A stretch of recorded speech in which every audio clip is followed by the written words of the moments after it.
podcasts you love. From people you trust. This is TWiT. Hi, this is Leo Laporte, and this is my Tech Guy podcast. This show originally aired on the Premier Networks on Saturday, February 27th, 2021. This is episode 1774. Enjoy.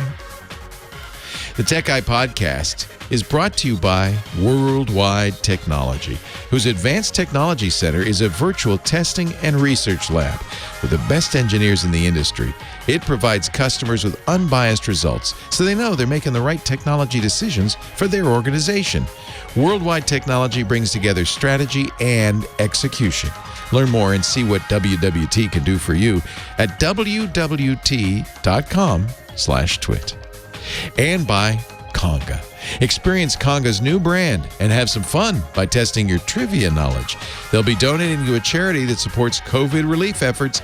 Go to Conga, CONGA.com/twit today. Well, hey, how are you today? Leo Laporte here.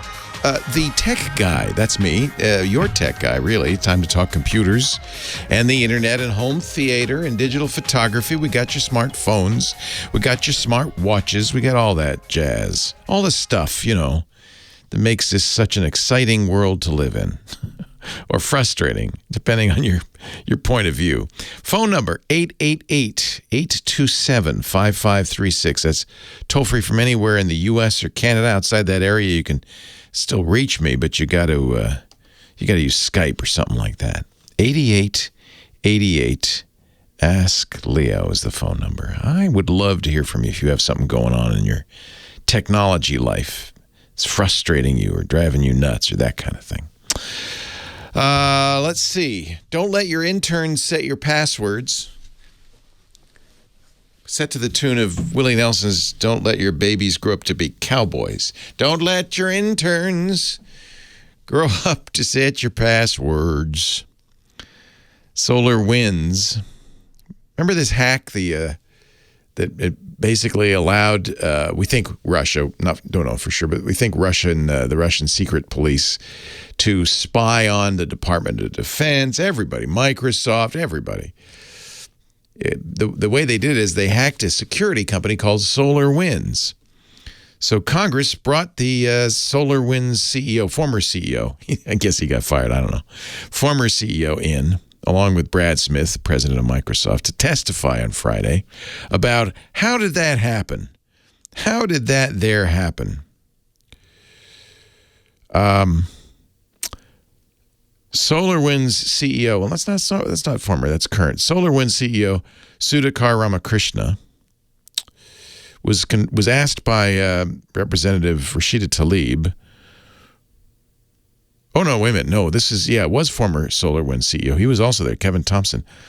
He was asked about how come the password to get into SolarWinds updates was so easy. He said an intern did it. And not only an intern did it, but an intern did it in 2017. That's what Ramakrishna said. You know what the password the intern set was? SolarWinds 123.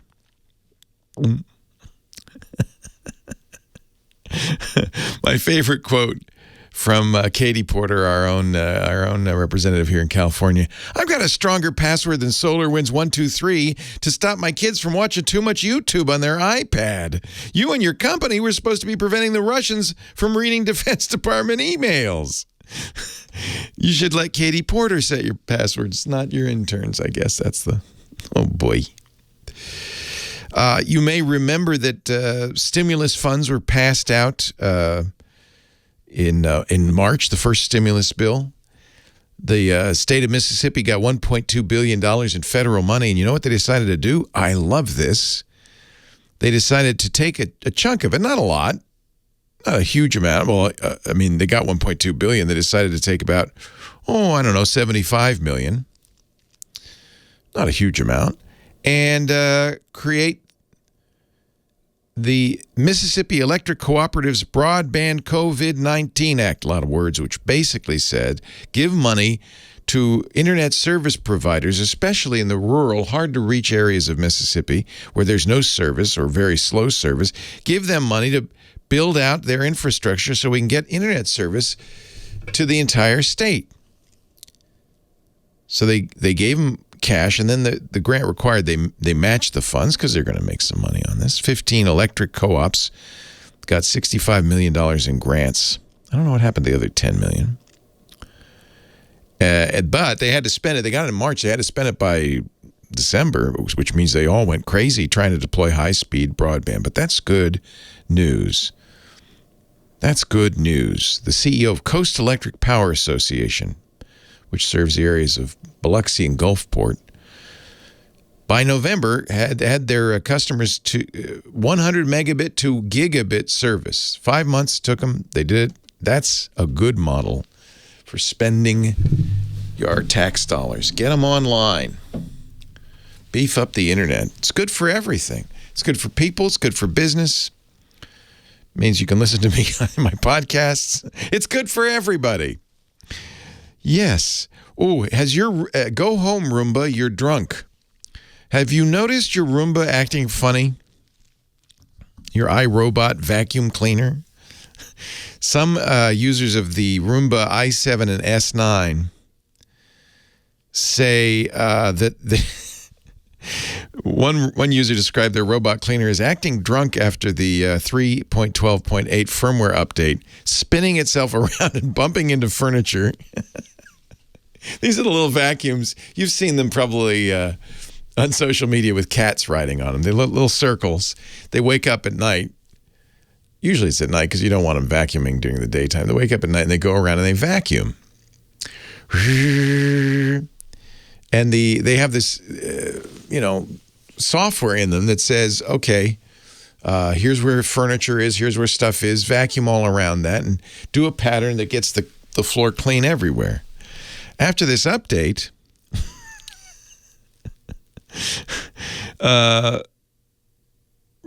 Roombas were bumping into furniture, cleaning in strange patterns, just getting stuck in an open, empty area, not getting home to the dock. They have to get home to the dock after they vacuum, they go back to charge. So they always leave just enough juice to get back to the dock. Maybe this has to do with the fact that the map the Roombas make of their house were wiped out. That's what some users are reporting. In some cases, Roombas are taking longer to cleaning the house to barely working at all. So, go home, Roomba. You're drunk. There will be an update.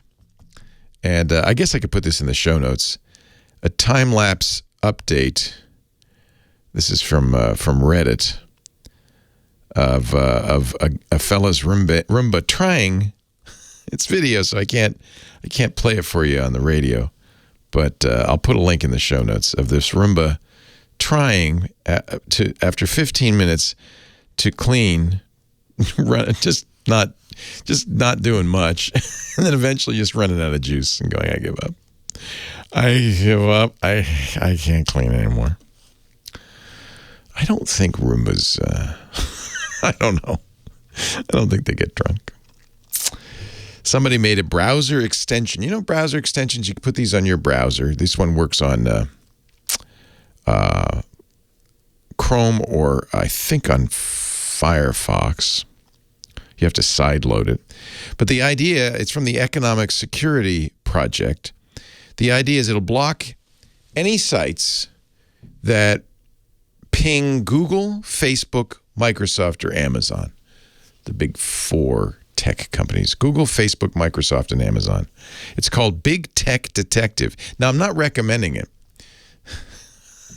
According to Mitchell Clark in The Verge, he said, when you put it on, basically, you can't do anything. So many websites, almost all of them, including, by the way, mine, now that I think about it, contact Google, Facebook, Microsoft, or Amazon in some form or fashion. So if you put this Big Tech Detective on, it'll show you a bunch of locked pages. I guess it's for educational purposes. You certainly wouldn't want to use it all the time. But it just shows how dependent we are 4 companies pretty much run the whole thing. Or at least they got their fingers in the pie. And it's a sad day. I used to do ads up in Northern California for a great electronics store. You remember, your best computer buys are always at Fry's, guaranteed. Not anymore. After 36 years in business, Fry's Electronics.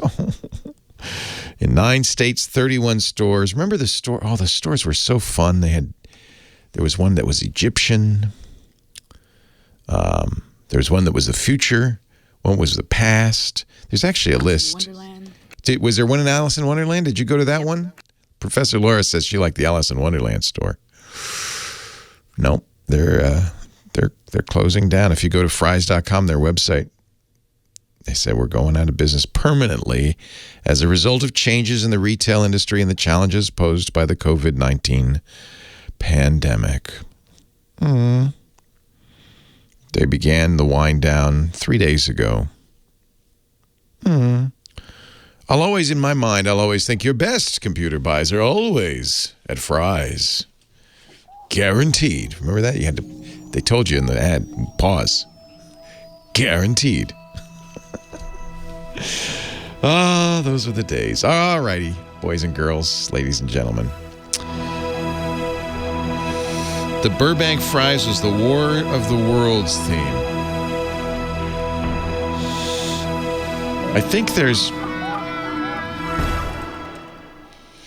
a Wikipedia. There's a Wikipedia that has all of the, I think, different themes. Store themes. Aztec Temple, Golf, Space Shuttle, 1950s Science Fiction, Ancient Egypt, Steampunk, Ruins of Ancient Rome, 1893 World's Fair, Manhattan Beach had Tahiti, Agricultural History, Wild West. They put all their money into that. That's the problem. City of Industry. Let's see what the City of Industry had. The Industrial Revolution, Steampunk. That's what it had. San Diego. Yeah, the 1950s sci-fi. Woodland Hills. That's the Alice in Wonderland store that Professor Laura frequented. Automobile racing in Indiana because of the Indy 500, I guess. The Las Vegas Strip was all about Las Vegas. Austin had live music. Dallas, Cattle Ranch. Houston, oil derricks. Plano, Texas had railroads. Webster, Texas International Space Station. Renton, Washington regional history. A lot of them had regional history. Your best computer buys are always at Fry's. Guaranteed. Yeah, the San Jose store is the one. The Mayan Temple, Chichen Itza, was the one I went into. And Sunnyvale was history of Silicon Valley. I think I probably spent some time in there, too.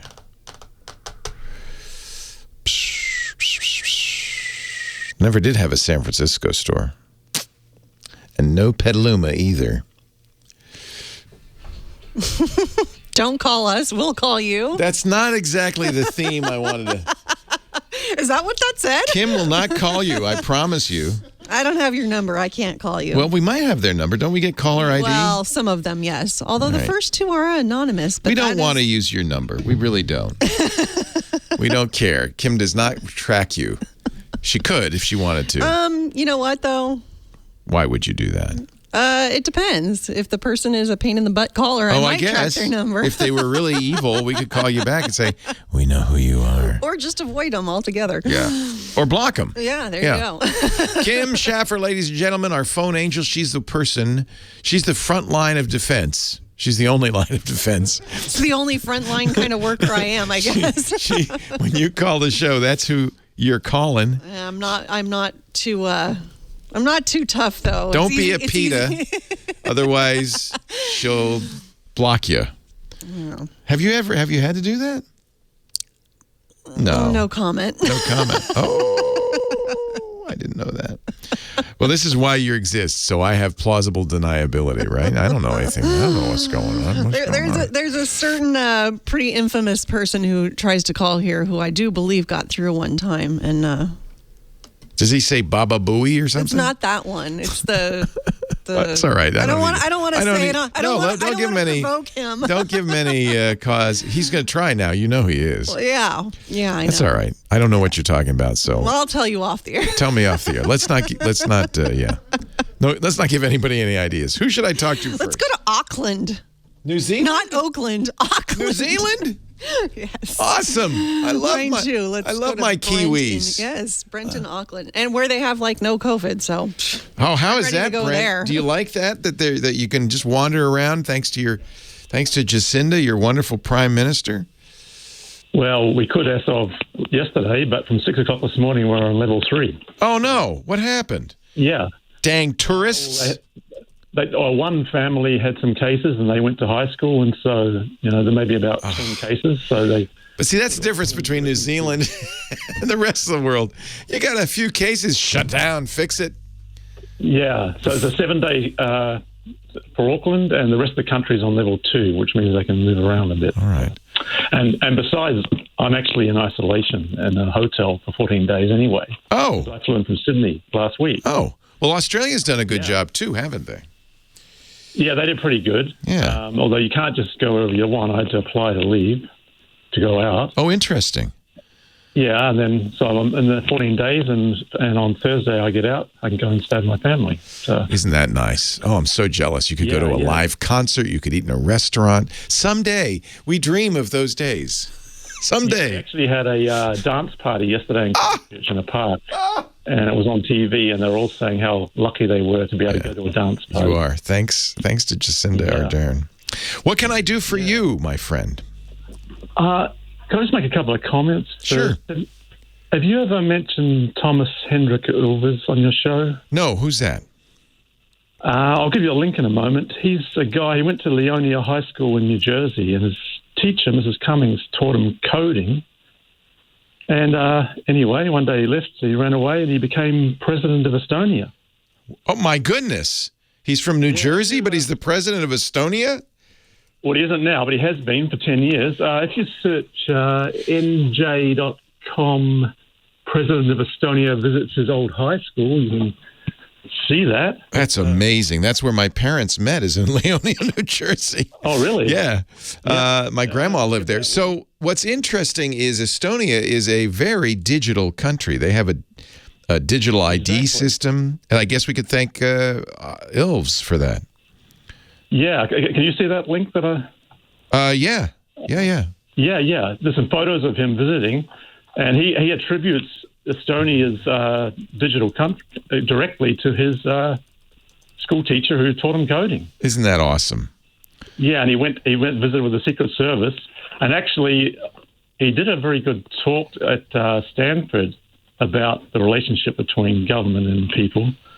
This was back in 2016. It was a while ago that he did this, but it was. Yeah, he did the speech. And he talked to the math class. It's so cute. His former math teacher. Yeah. Isn't that awesome? Yeah.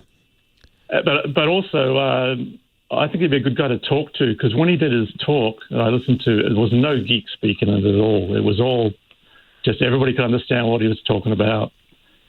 And he's an American citizen. He'd be probably happy to talk to you. Is his English pretty easy to understand? Oh, yeah. No, he came when he was about 2 years old. His parents were fleeing. Oh, so he's fluent. Yeah. And then Estonia, of course, they chased the Russians out, and Estonia I've been to Estonia several times. It's a beautiful country. I really enjoyed it. Been to Tallinn. And I've been thinking about getting that digital ID. They had a little security problem with it. They had to reissue them.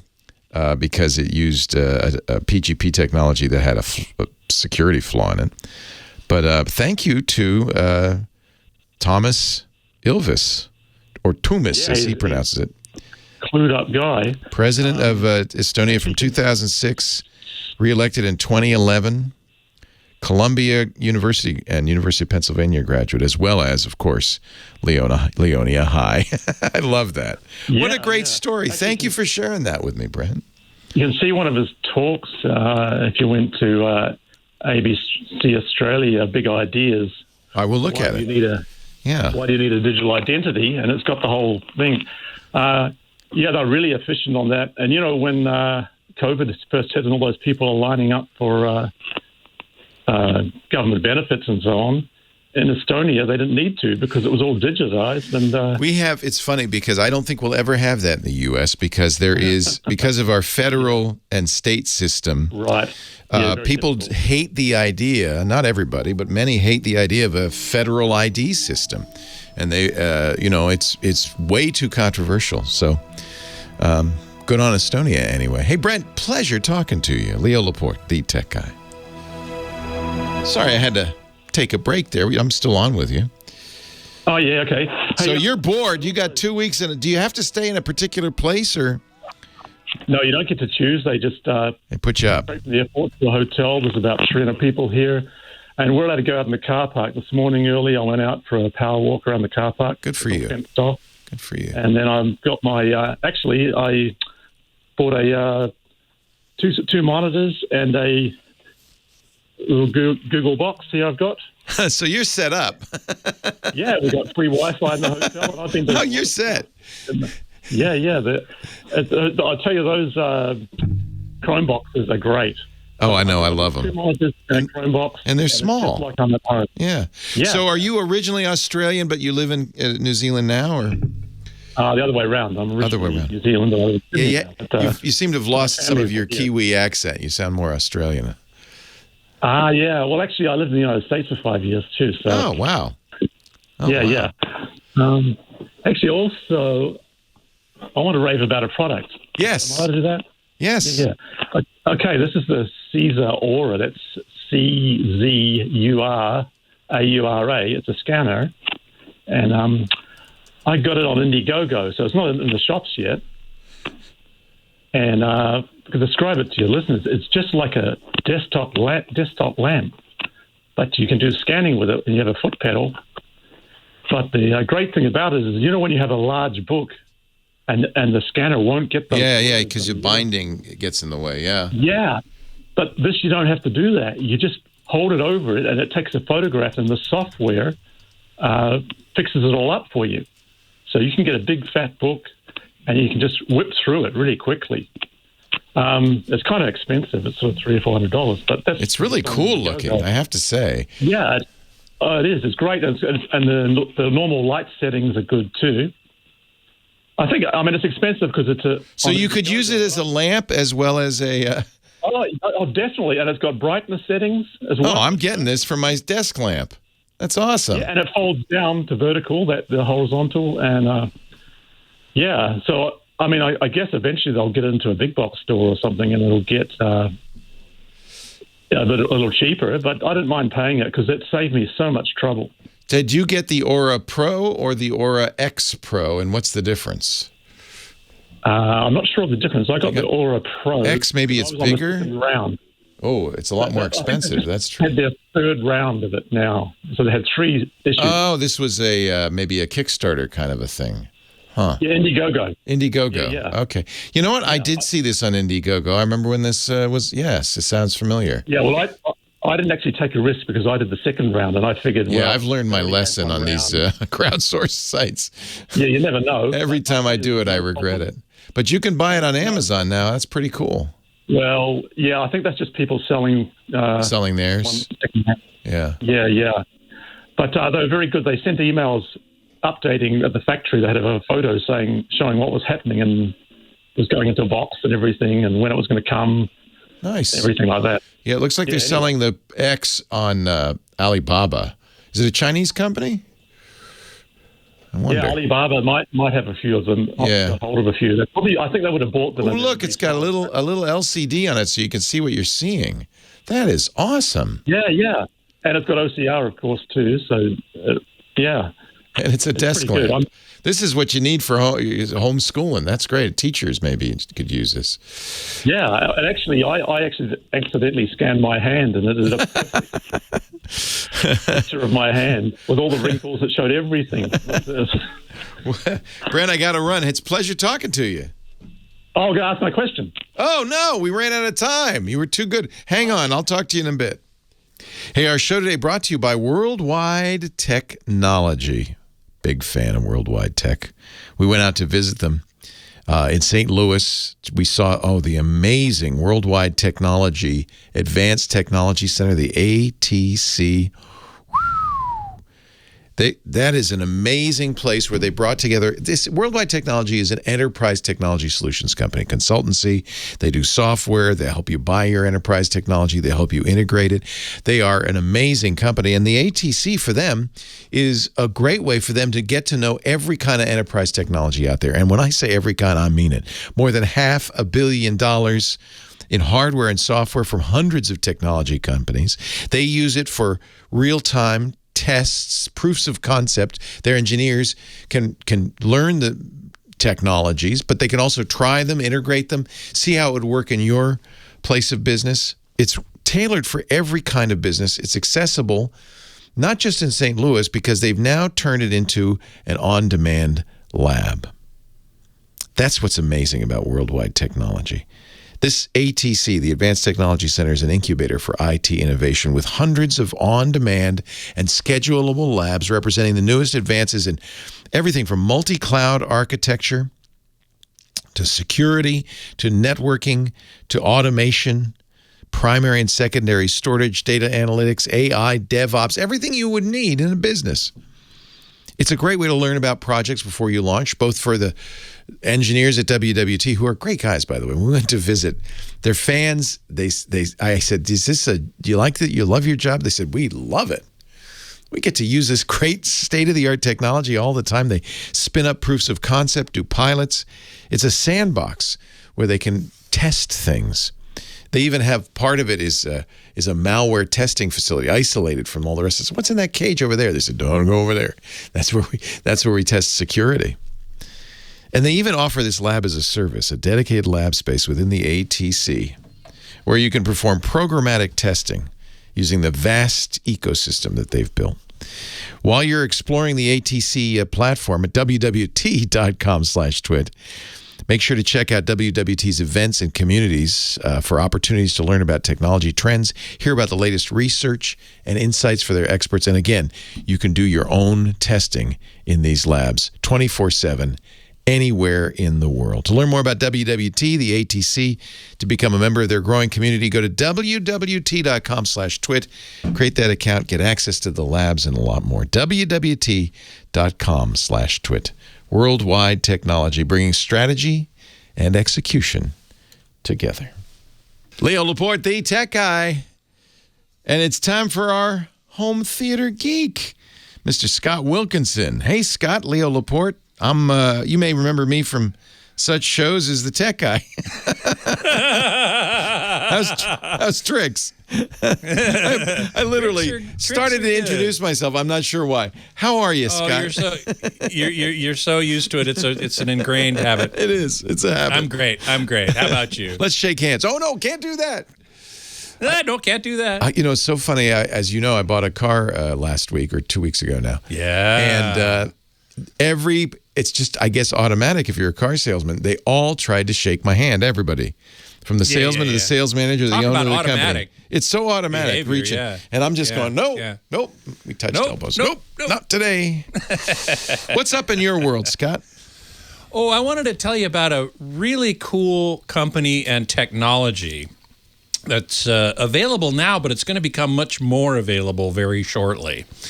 The company is called Jacoti, Jacoti, and they are in the hearing assistance business. Remember we talked some weeks ago after CES about some hearing assistant devices. Well, the law has changed now, and you can buy hearing aids over the counter. So not hearing aids. You can buy hearing assistants. Oh, is that how they're? Because I've been expecting. That's the distinction. I've been expecting a big breakthrough in because my hearing aids are $6,000. Yes. So the FDA Reauthorization Act of 2017 said that you could, starting this year, could sell over the counter hearing aids. Now, this isn't a hearing aid. No. This is going to be a hearing aid. The Jacoti currently offers an app on your iPhone or Android, I think. iPhone at least, certainly. That lets you self-measure, self-evaluate, do an audiogram of your hearing. That's one thing you pay for with a real hearing aid is an audiologist. You spend some time, and they customize it and all of that. And this is the only one that's FDA certified to do that. It's a medical grade evaluation. I'm reading now that the FDA, because of COVID-19, delayed this decision on this over-the-counter hearing aids thing. So they're putting it off, but probably under pressure from the guys who sell it for $6,000. I would guess. So that's why it's called a PSAP. Right. Yes. Right. Yeah. Which I forget what that stands for. But it's not an OTC hearing aid. It's not a hearing aid. No, it's a personal hearing assistant or something like that. Yeah. But this is going to, I think, revolutionize things because they've taken their technology, which is FDA approved and medically sanctioned, and they've made a deal with Qualcomm to embed this technology into the Qualcomm chip that goes into wireless in-ear monitors. Oh, isn't that interesting? Very interesting. So you could use, what do they call them, a PSAP? Many of your headphones could be PSAPs. Exactly. And they could, in fact, exceed the capabilities of these $6,000 hearing aids, which only go up to about 8K. Oh, yeah, that was the biggest disappointment when I got hearing aids. I thought, music's going to sound better, everything's going to sound better. Yeah, they're tuned for voice. So it's all about understanding what people are saying to you. And in fact, music doesn't sound better at all with these. No, not much. So if you embed this technology into an earbud, into an in-ear monitor, the in-ear monitors go up to 20K, easy. So, and this Jacoti hearing app, it's called, wait a second, I'll tell you in a minute. Well, I'll tell you while you're looking. PSAP stands for Personal Sound Amplification Products. And they say this is according to the American Academy of Audiology, who really would like to hold on to these profits, PSAPs are not intended to be used for medical conditions. They're not for hearing loss. Correct. That's a medical condition. Correct. They're just to help you hear better. Right, exactly. And there are apps in Android. Turn off your video, Scott. You're falling apart. Help. Just turn off your video. Falling apart again. Falling apart. You're falling apart. Yeah, no problem. So the FDA was supposed to do this in August of 2020. And because of COVID, I suspect more because of lobbying from the audiologists associations and the hearing aid companies who make a lot of money, they've been putting this off. So, but this, because now you can essentially get a hearing aid. It is a hearing aid. Hundreds of dollars instead of thousands. It is a hearing aid, but not for medical conditions. It's a PSAP. That's exactly right. Okay. Well, I don't have a medical condition. I'm old. Is that a medical condition? I can't hear as well because I'm old. That seems like exactly. That seems like a good excuse. That's a medical condition. So tell me about these. Tell me the name again, because it's a strange name. It's a strange name. It's Jacoti, Jacoti. They're in Belgium. Oh, that's why. And you can currently download an app from their website, from the App Store, called Hearing Center, which basically you can self-administer a hearing test and get an audiogram. See, like the Samsung phones do this. I've seen lots of devices. They can do this now. But they're not FDA approved. Yes, because medical devices. Because the FDA's in the pocket of the American Association of Audiologists. I'm sorry, but that's really the truth. Oh, well, okay. I mean, we can certainly have a political discussion. But instead, I will say that embedding this technology into the Qualcomm chip and thus into in-ear monitors would be awesome. I think is going to be a big step forward. It would help you not only with just hearing the person sitting across from you at the table, but audio streaming and phone calls. I mean, that's going to be exactly right. fantastic. So Yeah, it really it's not out yet. No. Okay. It's not. They announced it at CES, I believe. In January. Or Okay. recently anyway. Yeah. And so it's, I think it's a big step forward. And, you know, for hundreds of dollars instead of thousands of dollars, you're going to get essentially a hearing aid, and it's going to go out much beyond the frequency limits of current hearing aids for a lot less money. Yeah. So I tried the Hearing Center. The app's called the Hearing Center, and I compared it with my own audiogram that was taken at an audiologist's office, and it came pretty close. Yeah, I've done the same thing. I was pretty impressed. In fact, it's very much like the one the Samsung does in their adaptive sound settings. Most Samsung phones have this. Is just like the test you get at the audiologist, where you have a tone. It played into left ear and right ear, and you, instead of raising your hand when you hear the tone, you press a button on the phone, and it maps out all the frequencies. And yes, as you say, and it plays it at different intensities. Different right? intensities, different frequencies. At different frequencies, Yeah. right. And then they map where you have some hearing loss and which frequencies to boost. Yep. And then there's a button on the Samsung that automatically boosts music played through the Samsung or phone calls through the Samsung phone to Right. remediate where you don't hear as well to make it better. And it works great as far as I'm Correct. concerned. So that's Oh, a yeah. PSAP, Oh, yeah. folks, not a hearing aid. That's a PSAP, not a hearing aid. Don't be This Chakotay confused. thing is going to actually be a hearing aid. Oh, interesting. Chakotay, So they are going to go Yeah, through the standard process as well. correct. Interesting. Correct. JACOTI.com. And the Qualcomm chip is the 5510. So the QCC 5100. So I think you would have to put that as a second chip in addition to the chip that you'd put in your smartphone. That would go. That chip or would your go hearing in aid, the your earbuds. Yeah. So you want to look for yeah. that someday. Yep. Scott Wilkinson, Not too long. contributor, techhive.com, our home theater geek. How interesting. Leo Laporte, the tech guy. Very interesting. Yeah, I thought so too. Yeah, let's just stop doing video, okay? Because I hate having to. This is.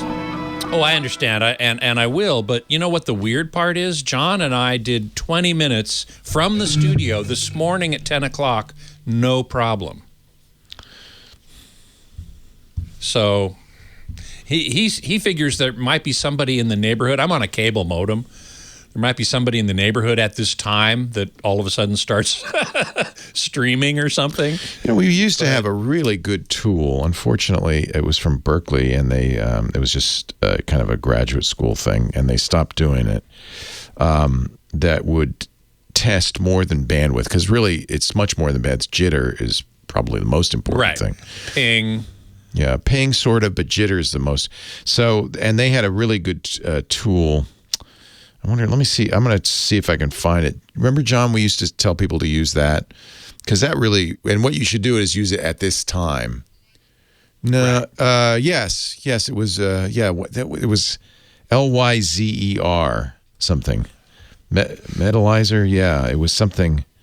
Oh, yeah, I think I did that once with Skype years ago with you. Netalizer, yeah, we used to have people do that, but I think it's gone. Let me see. Oh, that'd be awesome.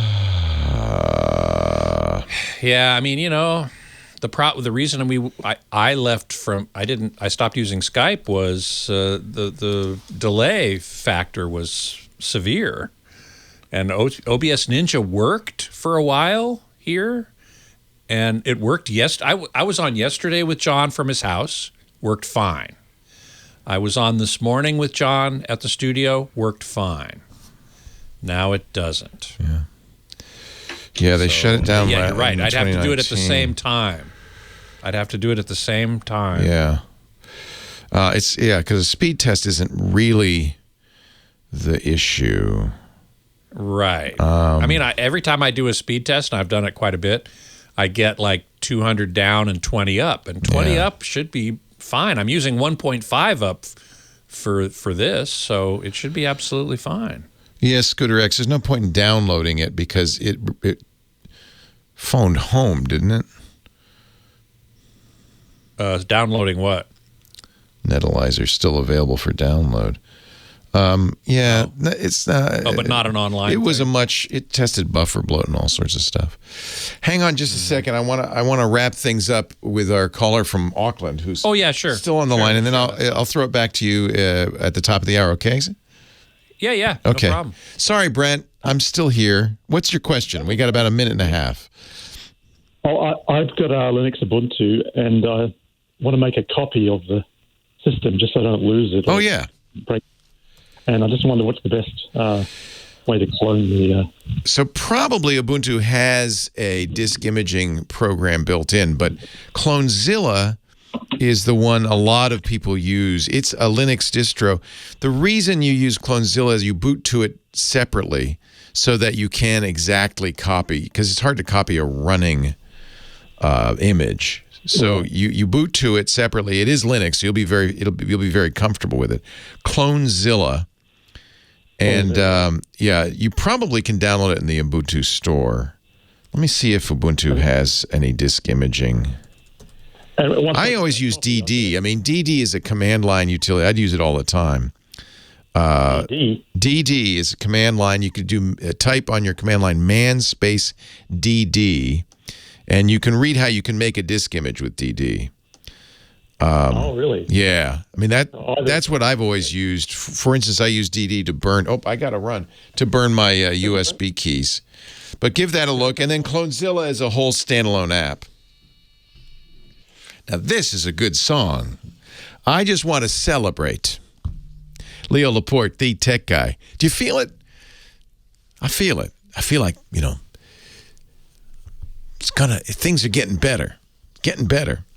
8888 Ask Leo's the phone number. Steve is on the line from Ensenada, Mexico. It's International Day today. First New Zealand, now Ensenada. Hello, Steve. Hey, Leo. Can you hear me okay? I hear you great. What's up?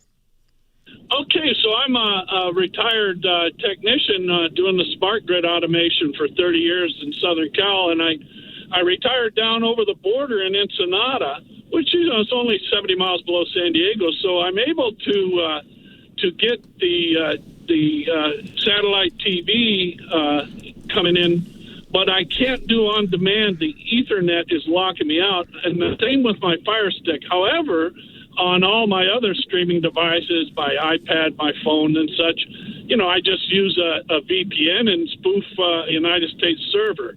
Right. I'm wondering, is there a black box that I can hook up? I got fiber optic.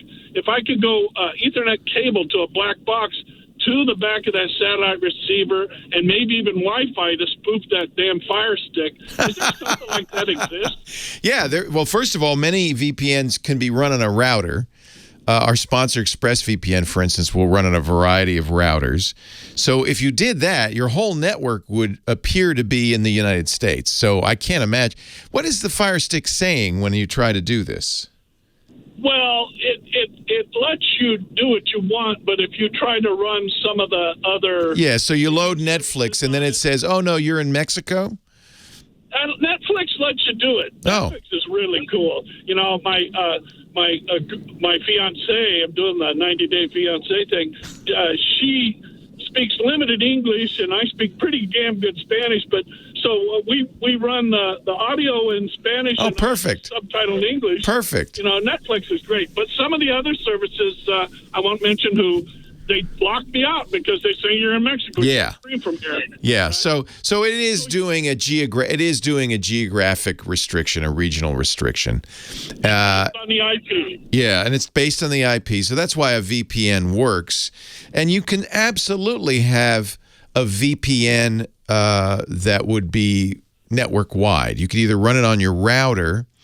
I'm trying to think of another way you could do that. I think that's pretty much going to be the only way. You could do it through a Raspberry Pi if you wanted, with something like a Pi-hole, or you could check your VPN software and see which of them would be installable on a router. Do you control your router, or does a landowner control the router? What I'm thinking is if I could get a Wi-Fi box and then hardwire that in. There you go. And just set that Wi-Fi box up. Any particular cheap brand you could recommend? Yeah, I've got one right here. So, Tiny Hardware Firewall. Tiny hardware firewall. .com. And these are like $50, little like Marvell-based consumer electronic-ish devices. And they're designed, I call them travel routers. They're designed to protect you on an open Wi-Fi network, say at a hotel or on a cruise ship. And the way they work is they will take the Wi-Fi signal you've got and then connect you, and they have Ethernet or Wi-Fi, so you can have double Wi-Fi. You can look at them and see. And then they use their VPN. You can even use Tor through it and turn it on, and then you should be able to see. Now, the only caveat on that, I can't remember which VPN service they're using. The only caveat would be not all VPN servers are fast enough to watch video. So, that's one of the reasons, again, I hate to keep plugging our sponsor, but I have a lot of experience with it. ExpressVPN, they're very fast. They intend, because they know a lot of people, especially now, that's the main reason they're using a VPN, is to eliminate these content restrictions. But, there's no point in eliminating the content restriction if the speed is so slow you can't watch video. So they spend a lot of money to keep their servers running fast. I can't vouch for Hotspot VPN because I think that's what they're using. But because I haven't tried it doing that. But the nice thing about these little routers are inexpensive, and they do exactly that. They basically make anything connected to the router, whether via Wi-Fi or Ethernet, behind a firewall. So it's going to translate your Wi-Fi into protected Wi-Fi. Probably the other issue with speed is these are so small and cheap, they probably don't have the fastest throughput just by themselves. Right. I would at least take a look at it. It's a tiny hardware, one word, hardwarefirewall.com.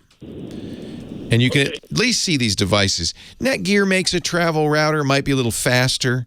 The thing about the tiny hardware firewall is it actually does the firewalling for you. So, it's all kind of built in. So it's perfect for what it uses Hotspot VPN. I'm looking at it. And I don't know if they're fast. You know what? I have to take this home and try it because I haven't used it in a while. Okay, maybe hopefully so your herd can do something. I'll look at this. Herd, get going, Herd. Let us know. Hey, check this out. So you like cruise ships? I worked on the original cruise ship that went to Ensenada from San Pedro. I was the radio officer doing Morse code at 500 kilohertz. Did they call you Sparky? Did they call you Sparky? I was the Sparky. I was on my sleeve. Sparky. Well, it's nice to meet you. That's fun. How do you like it in Ensenada? You happy down there? I love that place. It's like anywhere. L.A., smell-A. There's things you love. There's things you hate. Exactly. But I'm very happy that I've gone there my whole life, and I did, work the cruise and knew the town. And so, yeah, it's good. I also on the cruise ship, I was the chief disco officer, too. You know what I mean? So you were Sparky, and what did they call the disco officer? Happy Feet. Lover Boy. So was this a carnival? Whose cruise ship was this? So it was an original one that took the San Pedro all right. Diego Ensenada, and it was bought out by Royal Caribbean, but there was a small little company. Sure. That started the whole thing. It's basically a booze cruise because it's such a short cruise. You just go on it for a couple of days, have a party, don't sleep. Oh, it was a party. Yeah, I bet. This is at the end of the era before the bad stuff started showing up. So, yeah, it was the end of an era. Yeah. Hey, a pleasure talking to you, Sparks. All right, there's such a thing as too much fun. Well, that's good to know. That's good to know. You finally get to that point, right? One weekend, I just stayed in my cabin and read a Louis L'Amour novel. Yeah. I've had too much fun. No more fun. Right. Hey, great to talk to you, Steve. Have a great day. Yeah, I'll see if I can. I have a couple of these devices. I'll fire them up and see if I can watch video, because that would be the only thing. Of course, that's also going to be conditioned on the speed of the internet that you have where you are, and that varies as well. 8888 Ask Leo. If you have any experience watching high-def streaming video on a VPN and you want to recommend one, that would be great. I'm also, we're going to try to find some software. The chat room's talking about this right now, to test your bandwidth, to test your connection. Scott Wilkinson, every week we seem to have a little trouble with his connection. There used to be a great program done by Berkeley called Netalyzer that would do more than just a speed test, because it's more than speed. It's quality, really. We need a quality tester. So we've got one of those too. 8888 Ask Leo. 888-827-5536. Toll free from anywhere in the U.S. Or Canada. Skype me if you're not in that area. We've got now callers from New Zealand and Ensenada, Mexico. Where will we hear from next? I can't wait to find out right after this.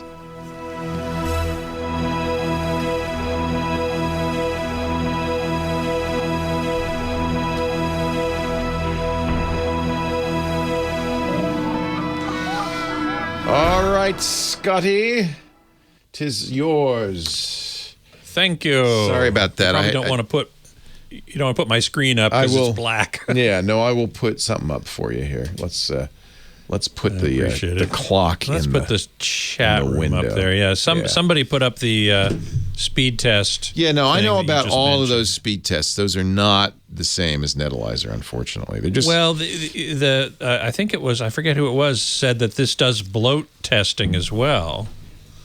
The broadband Netalyzer tests about 30 different things. It's not. There's nothing up like that. I mean, Cloudflare is good, but it's this is DSL reports. Yeah, and I've used that one. Recommended that one for years. In fact, it has my name on it. When you go to it, it'll say recommended by Leo Laporte. So no, I'm well aware of all of those. I wish they hadn't shut down Netalyzer, but that's okay. All yours. They say they test buffer bloat. Yeah, but it's okay. It's a lot Not more the than same. Okay. Well, I wish I could solve this problem. I want to solve this problem. Not that video is that important. Is not important. I think it's time based. Obviously, if you were able to do it with John for hours without a problem, it's just something. Or you did video, same computer. Yeah. Don't know. Everything exactly the same. So anyway, hey everybody. Sorry that you can't see my smiling face. Aw. But such is the way of the tech world. Loquacia says, maybe the problem isn't with me. Well, that's why we tried it with John at his house and also at the studio. So weird. We thought maybe it was something at the studio, but it wasn't at 10 o'clock this morning. So, but it is. Yeah, this Ring Central test might be worth trying. Ring Central has a VoIP test. You have to install some software to use it, but interesting. Visualware BCS. That sounds like that's a little bit more like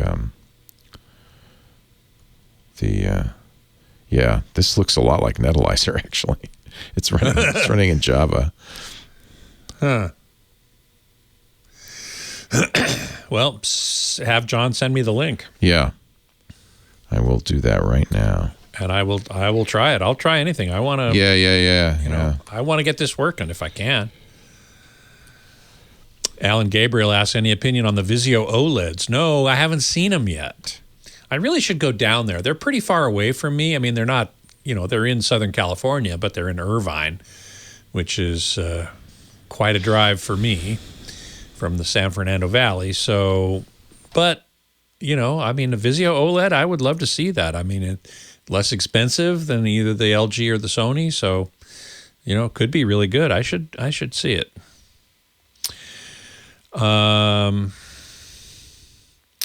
Let's see.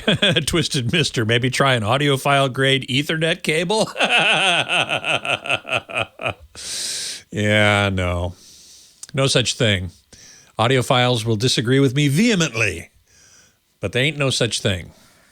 I've got all it matters is speed, and I've got a plenty high speed, relatively short Ethernet cable running from my computer to the router. So that should not be a problem.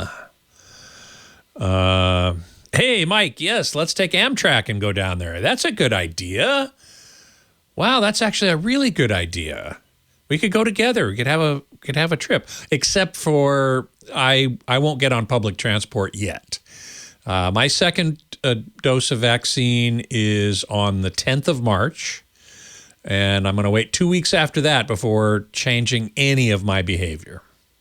So after that, who knows? Maybe. Let's see. MacBookie says, my LG B7 developed screen burn-in from a new channel which is barely watched. Shop is making me pay £200 to replace the panel. Yikes. Well, £200 is better than $2,000. Well, it's probably less than $2,000. It's a B7. And it's a B7, which is old, relatively old. I don't understand how it developed screen burn-in from a new channel which is barely watched. That doesn't make a lot of sense to me.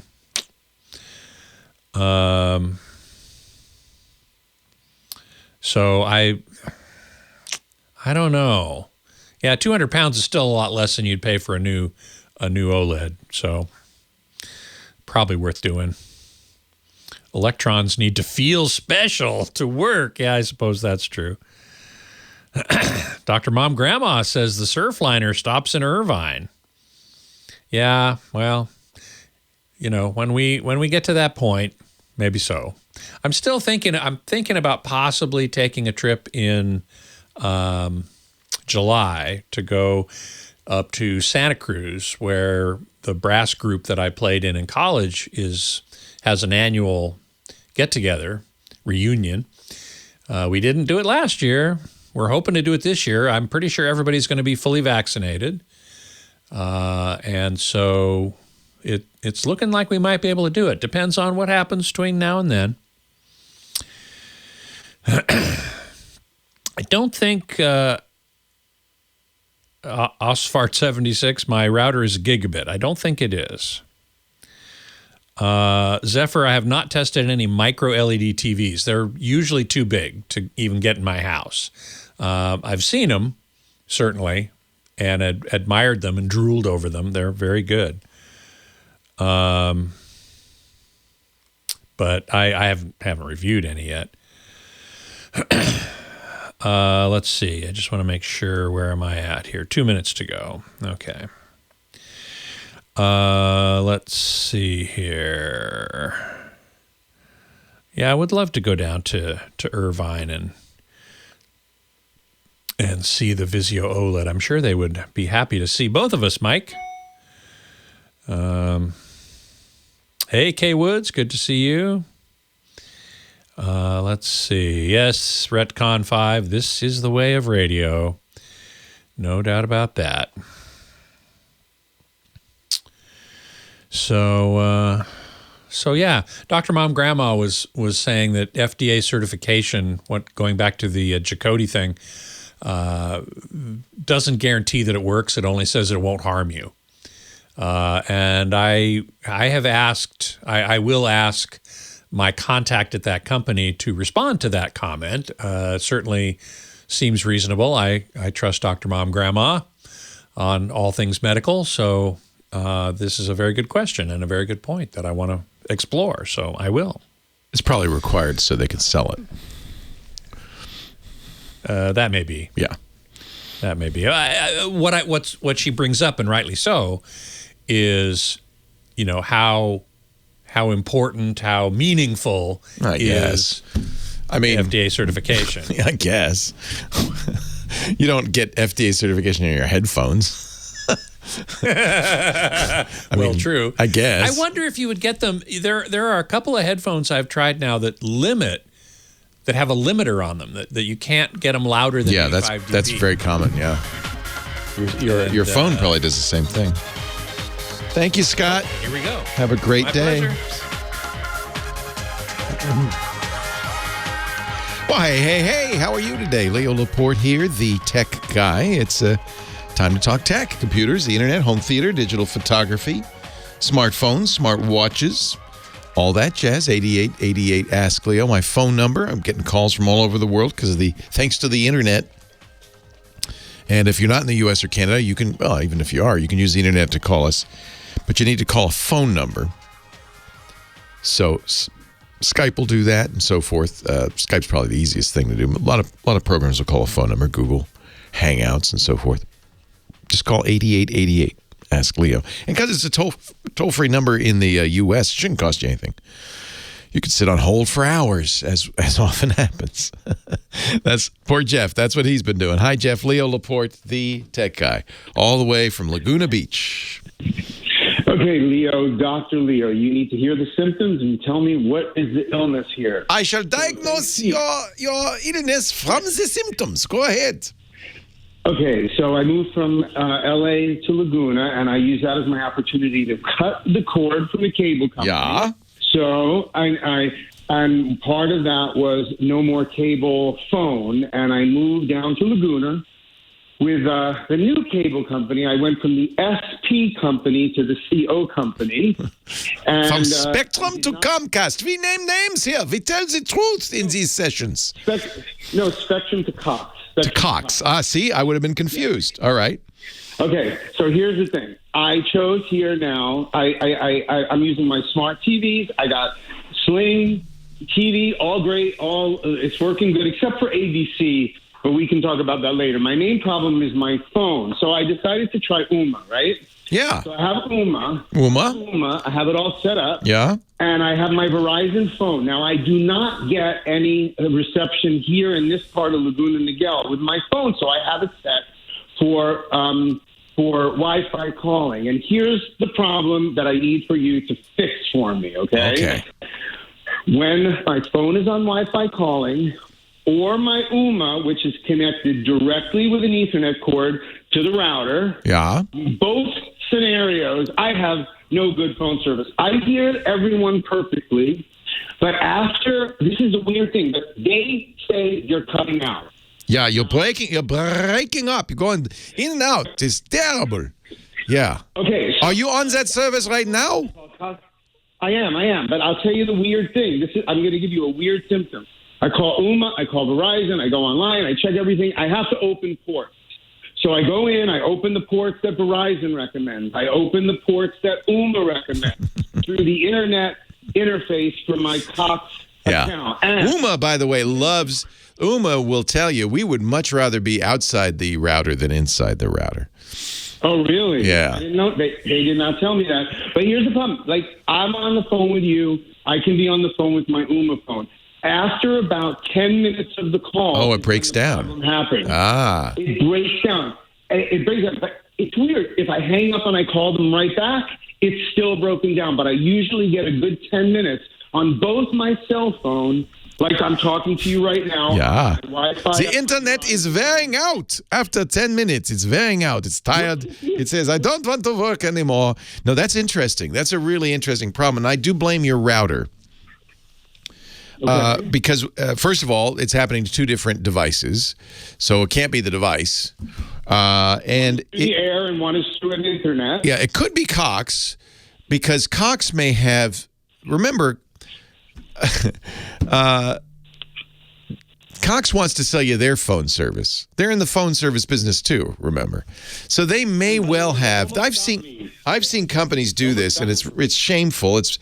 It was technically banned when we had rules against this, but now they've net neutrality rules were waived a couple of years ago by the FCC, and it's technically not illegal to favor some services over other services. And the reason net neutrality was so important is because almost all the internet service providers are in another business, many of them telecom or streaming TV or both in the case of Cox. Not streaming, cable TV, right? So imagine if you're Cox, you say, this guy's watching so much Netflix, he's not paying for the premium channels. I don't like him, and they might make Netflix not work so well. That sounds horrible, right? But Comcast got caught doing it.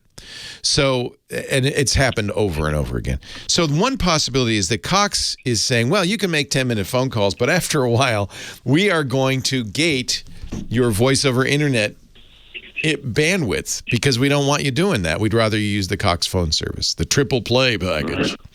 The other possibility is that your router is doing some sort of, it's called QoS, or quality of service adjustments.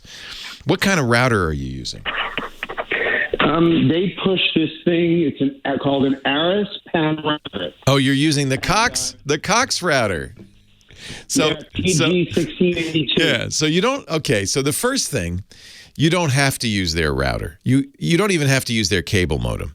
If you go on their website, you'll see you can choose your own cable modem and your own router. And in many cases, yeah, no, I know I know, and they charge you. They're probably charging you between $7 and $10 a month for that. $10 a month. Yeah. So you can do your own math. You'll see how much, well, that's $120 a year. You can buy there are a number of very good cable modems you can start with. I would look at one that does what's called DOCSIS 3.1. The problem with the ones that you get from the cable company is they're used, and they may even be old. So $160, the Netgear CM1000 is the one I use and recommend. That's a cable modem. You got to check it with Cox, but probably that works fine. Oh, I want to use it with an Airport Express to back up my computers. Will that all work together? Yeah. Airport Express is not the latest, greatest. Apple no longer makes them. But if you like it and you can use it, that could also give you problems, but you should try it since you already have it. So let's replace the Cox kit with your own kit. You'll save money too. They can't charge you the $10. So you'll save money on that. When you go on their service, they make it look very confusing and very negative. I wonder why. Mm-hmm. Yeah. I wonder why. So the Aris is fine, but we can't really be sure it's the router until we replace it, right? Generally, I tell people it's better to have your own router and cable modem. And it's done. Yeah. I'm doing it. I can't guarantee you that's going to fix the problem, but it's going to eliminate one proximate cause because it's happening on both the Verizon phone and the UMA. That sounds to me like it's a bandwidth issue. Yeah, it doesn't happen on Zoom. It doesn't happen on FaceTime. It doesn't happen on my Google phone. Oh, that's interesting. I can use my computer to make a Google phone call, right? But it only happens when I use UMA. Anything not on my computer, actually. Well, the other thing you could try is put and I haven't used an UMA in a long time, so I would look at the UMA documentation. But it's generally the case with these kinds of voice over the internet hardware services that putting them outside, the router is better than putting them inside the router. And that, I think they recommend that because these routers often do stuff. So what does that mean? You mean use it on Wi-Fi? You connect the UMA directly to the well, you can't do it on yours because your router and your cable modem are one unit. So well, I guess you can. No, I'm sorry, you can't do it. Well, can you do it? I don't know. Normally you'd connect it to the cable modem and then connect the router to the UMA.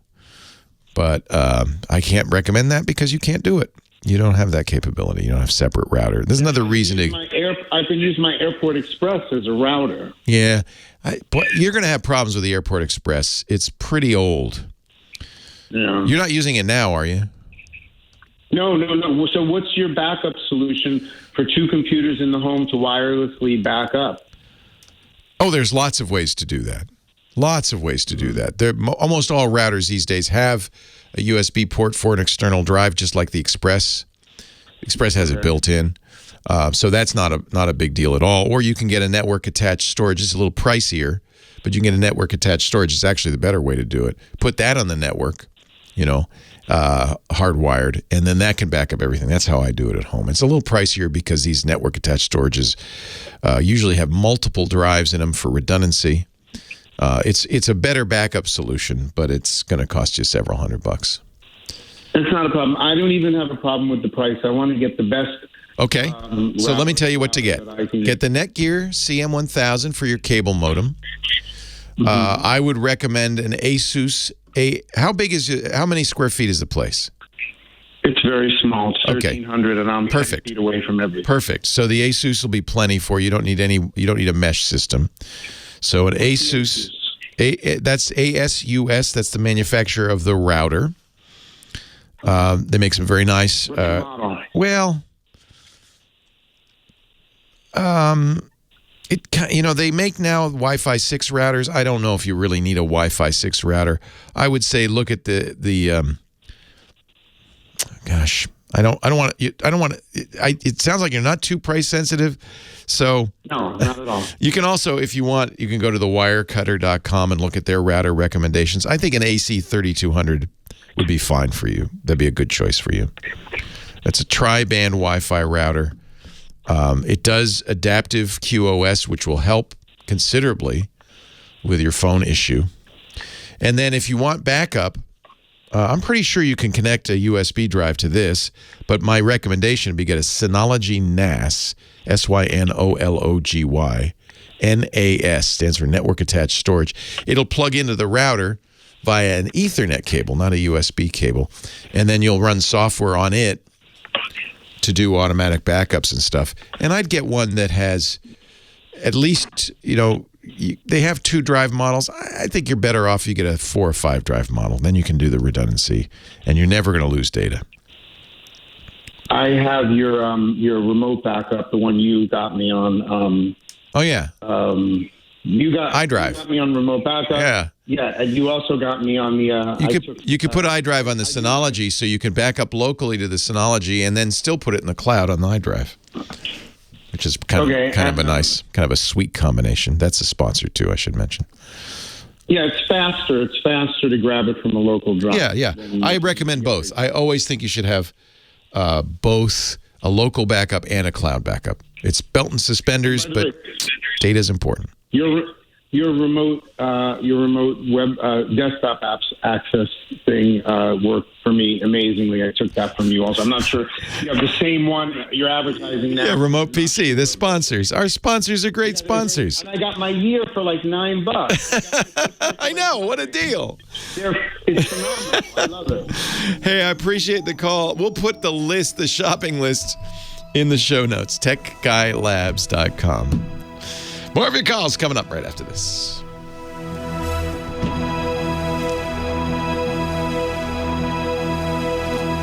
Yeah, Ooma is an interesting story. I was surprised to hear they're still around. The business model was wild.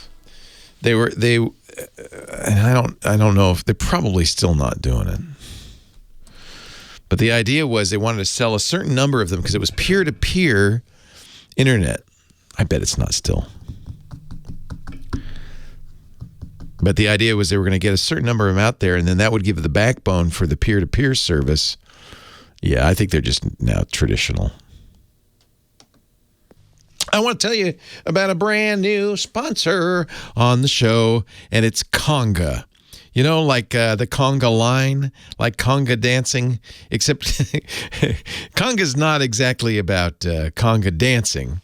Conga is about streamlining your operation, I guess. Nowadays, if you're a business, and we have this, you don't have people in the office, you don't have customers come into the office as much. I think you're probably aware of the need for digital documents. Maybe if you do quotes, digital quotes, contracts, that's what Conga does. If you're ready to evolve operations, to streamline workflows, and to create and deliver digital documents, quotes, and contracts more effectively, you can with Conga. Conga helps businesses, and boy, there couldn't be a better time to do this, digitally transform their commercial operations. This is the perfect opportunity not to sit back, not to slow down, not to shut down, but to move forward. All those manual processes that you used to do in person and in the office, right? They've come to a grinding halt. But instead of limiting what you can do, why not take this opportunity to transform, to actually go digital? And it's something we need, but it's something you're going to be glad you did from now on. And Conga is the most robust solution for digital document processes and commercial excellence transformation. Their end-to-end digital transformation suite can help you automate and optimize your daily documents and contracts, save you time, close business faster, empower your teams to work with more purpose. They're going to love it. Conga Composer powers up customer engagement. Digital document generation from for example, Salesforce. It's quick, it's error-free because there's no manual entry. You'll create beautiful templated documents right from within Salesforce, and you can even automate them. So they'll be always have the right data. They'll be accurate. They'll get data right from, and it's not just Salesforce, but any CRM or, frankly, any system of record. And because you're getting it direct, there's no errors, there's no typos. It's going to deliver a better experience for you, your employees, and for your customers. You'll deliver documents in any format needed by almost any method needed. Store them where you want. There's some lovely advanced features for Composer Enterprise. You can get real-time document notifications that let you know when the recipient has opened them, has engaged with them. It makes follow-up simple. With Conga Batch, you can consolidate, schedule, and deliver the documents you create with Composer. You could choose how you want to launch and send, whether automatically or on demand. You can even do so for multiple documents at once. Yes, automatically with Conga Trigger, you can create and distribute digital documents automatically from within Composer or Salesforce without having to click a button every time. That saves you a lot of time. Got a new client? Automatically send them the information they need, the contracts, etc. T-Mobile for Business saved time and money using Conga. T-Mobile's sales reps just didn't have that necessary key capability in their sales proposals. Customers couldn't see the proposals in writing, or they had to make additional documents. That took time, caused errors with Conga Composer. T-Mobile's sales promotions have never been clearer, easier, or more beautiful. And what used to take 1 or 2 days to file a case and request a ticket, now it's instant. Sales team avoid multiple systems. T-Mobile has seen a 25% increase in user adoption, and they're getting paid faster. Conga, committed to improving how people do business at much larger scale with additional resources. They know we're all in this together. So experience Conga's new brand and have some fun. There's a little trivia contest at Conga, Conga.com/twit. You'll test your knowledge of trivia. You can share it on social. Conga will take the results and donate it to a charity that supports COVID relief efforts. Conga, Conga.com/twit. Whoa, whoa, yeah. Leo Laporte, the tech guy. 8888 Ask Leo. Whoa, it's Micah from Portland. Hi, Micah. Hey, Leo. How are you? I am so happy to be listening to you. Oh, thank you for calling. Well, I listen to you every week. I'm a loyal listener, and, I love terrestrial radio. I don't listen to you on terrestrial radio because the state of terrestrial radio just is it's not great, is it? Days. You're a podcaster, too, so you understand the value of audio programming. Frankly, thanks to the Internet, we don't need terrestrial specifically. We just need radio. Right? Exactly. Yeah. Exactly. And so many years ago, and yes, I am a podcaster. I work with the Airplane Geeks and also sometimes with the Airline Pilot Guy. A good podcaster knows how to get in those plugs. Part of the deal, right? No, I don't mind. I love it. I would have done it anyway. You know that every time you call, I mention, and tell me about your podcast. So go ahead. Well, I won't tell you about the podcast now, but if you're into aviation, that's the way to go. Many years ago, I bought a Sea Crane Wi-Fi radio. Talk about people that love radio. The Sea Crane. I know, they're great. I know, and I know Bob Crane, and he's a great guy, and yeah, absolutely agree with you. And that's how I listen to you every week because I can't get you on terrestrial radio. But the Sea Crane Wi-Fi radio and just about every Wi-Fi radio that is made these days uses a database called Receiva. I know where you're going with this. Yep. And that's owned by Qualcomm. And guess what? It's being shut down the end of April. And so that Sea Crane radio is going to turn into an anchor. Yeah, this was Receiva is a directory of internet radio stations, and almost all the internet radios I know of use Receiva's directory. I think now this will be interesting to see. Yes, they're shutting down end of April. I think if you program in all the stations you want, and that Sea Crane has some buttons like a regular radio, those should still work because essentially it's giving a URL to that button. Until the URL changes, that'll work fine. However, searching for new stations, you won't be able to do that anymore. And that's fine, but from what I have read, a lot of, now I don't know if TWiT changes their URL, but a lot of radio stations do change them periodically. Yeah, they might. And that at that point, you're going to lose them. We do not, because podcasts, you know this with the Plane Geek. What is it? The Pilot Geek? The Pilot Guy? Nope, it's two different shows. There's the Airplane Geek, and then there's the Airline Pilot Guy. The Airline Pilot Guy, APG. You know that you don't ever change that. That URL is an RSS feed, and of course that's how people subscribe to you. You never change that. But you're right, radio stations may, and without Receiva to back them up,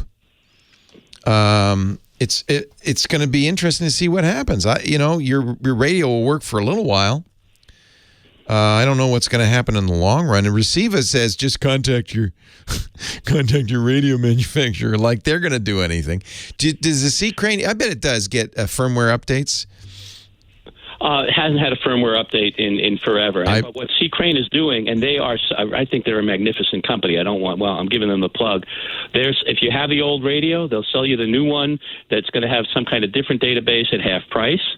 And if you have one that's less than a year old, they're going to just replace it. And who can believe that a company would do that, Now, in the new advertisement, they say, we're not responsible for the database going down anymore. Yeah, we don't know what to do about that. I don't know what. That's a good question. Everybody, we need to organize and get together. And I think every terrestrial station that streams on the internet should also have something to say about this. Maybe my company, iHeart, could create their own directory. I think that'd be a good thing. And then you could send that to C Crane and said, put that in your pipe and smoke. Put that in your firmware update. What's interesting about iHeart, well, I know you got to take the break, but maybe you can keep me on. Hold on a sec. Yeah, we're going to take a break. But I will be back with more right after this.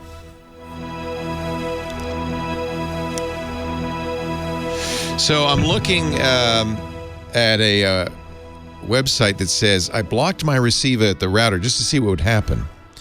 And when I tried to display my streams, the radio showed an error, which means it must check with Receiva when it's first accessed to see if there's updates to the URLs, and that's, of course, what you want. I never could get to the My Streams menu once I blocked Receiva, but the presets and physical presets continued to work. It continued to work. So the other thing you're going to lose, the Receiva also provides a network time protocol server. You're going to lose the time on your clock. That's another big one. So I just leave it running 24 hours a day, so I don't even see it. Yeah, but it is behind the scenes fixing itself, so it will slowly drift away. It won't be a reliable clock anymore. Boy, that's frustrating. It does have iHeart Radio on it, believe it or not. It has iHeart and it has radio.com. But from what I learned from C Crane, those are actually programmed in through Receiva. Right. So you won't get iHeart or radio.com stations either. So you've talked to C Crane about this? What did they say? They said there's nothing we can do about it. We're trying to convince them to stay open for another couple of months because they're not going to have the new radios till the end of June. But I just don't understand why, it's Qualcomm. It can't cost them that much. That's Receiva's owned by that. Or why another organization doesn't buy the database and keep it running. How much can it be to keep it going, I would hope Qualcomm would say, okay, who wants to take this over? And there are for sure places, Google, for instance, that would probably take it over. Sure.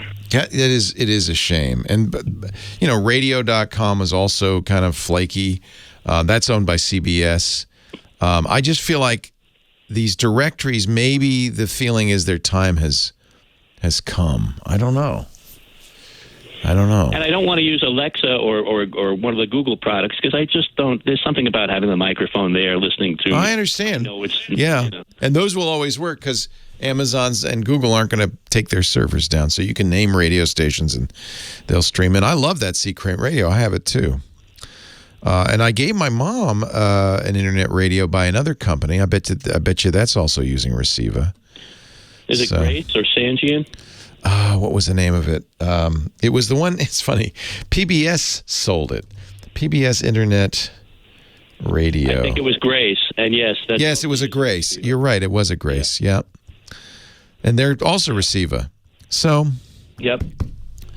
I guess it's the end of really it's the end of an era for internet radio. That these old ways of doing it are just gone, and it's probably you can thank Echo and Google Assistant for that. You know.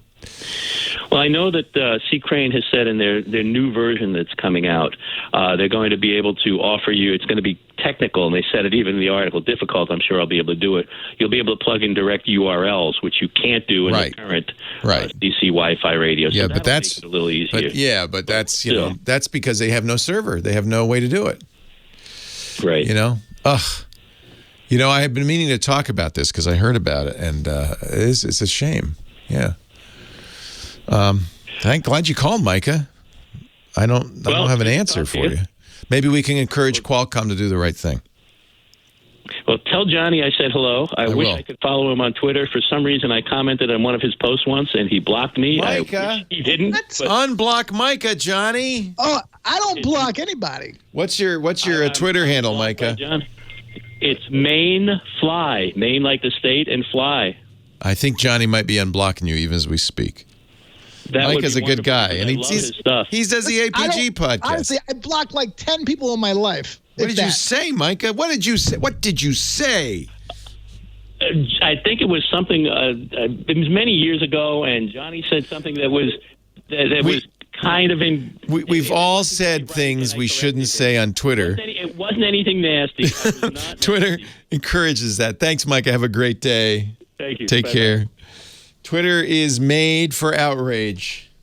That's why I don't use it anymore. It's too easy to say things you regret. He's been everywhere. He's not going anywhere, but soon he will be. He is Johnny Jet, our tech guy, travel guru, johnnyjet.com. I saw your tweet this morning. 1 million people going through the TSA again.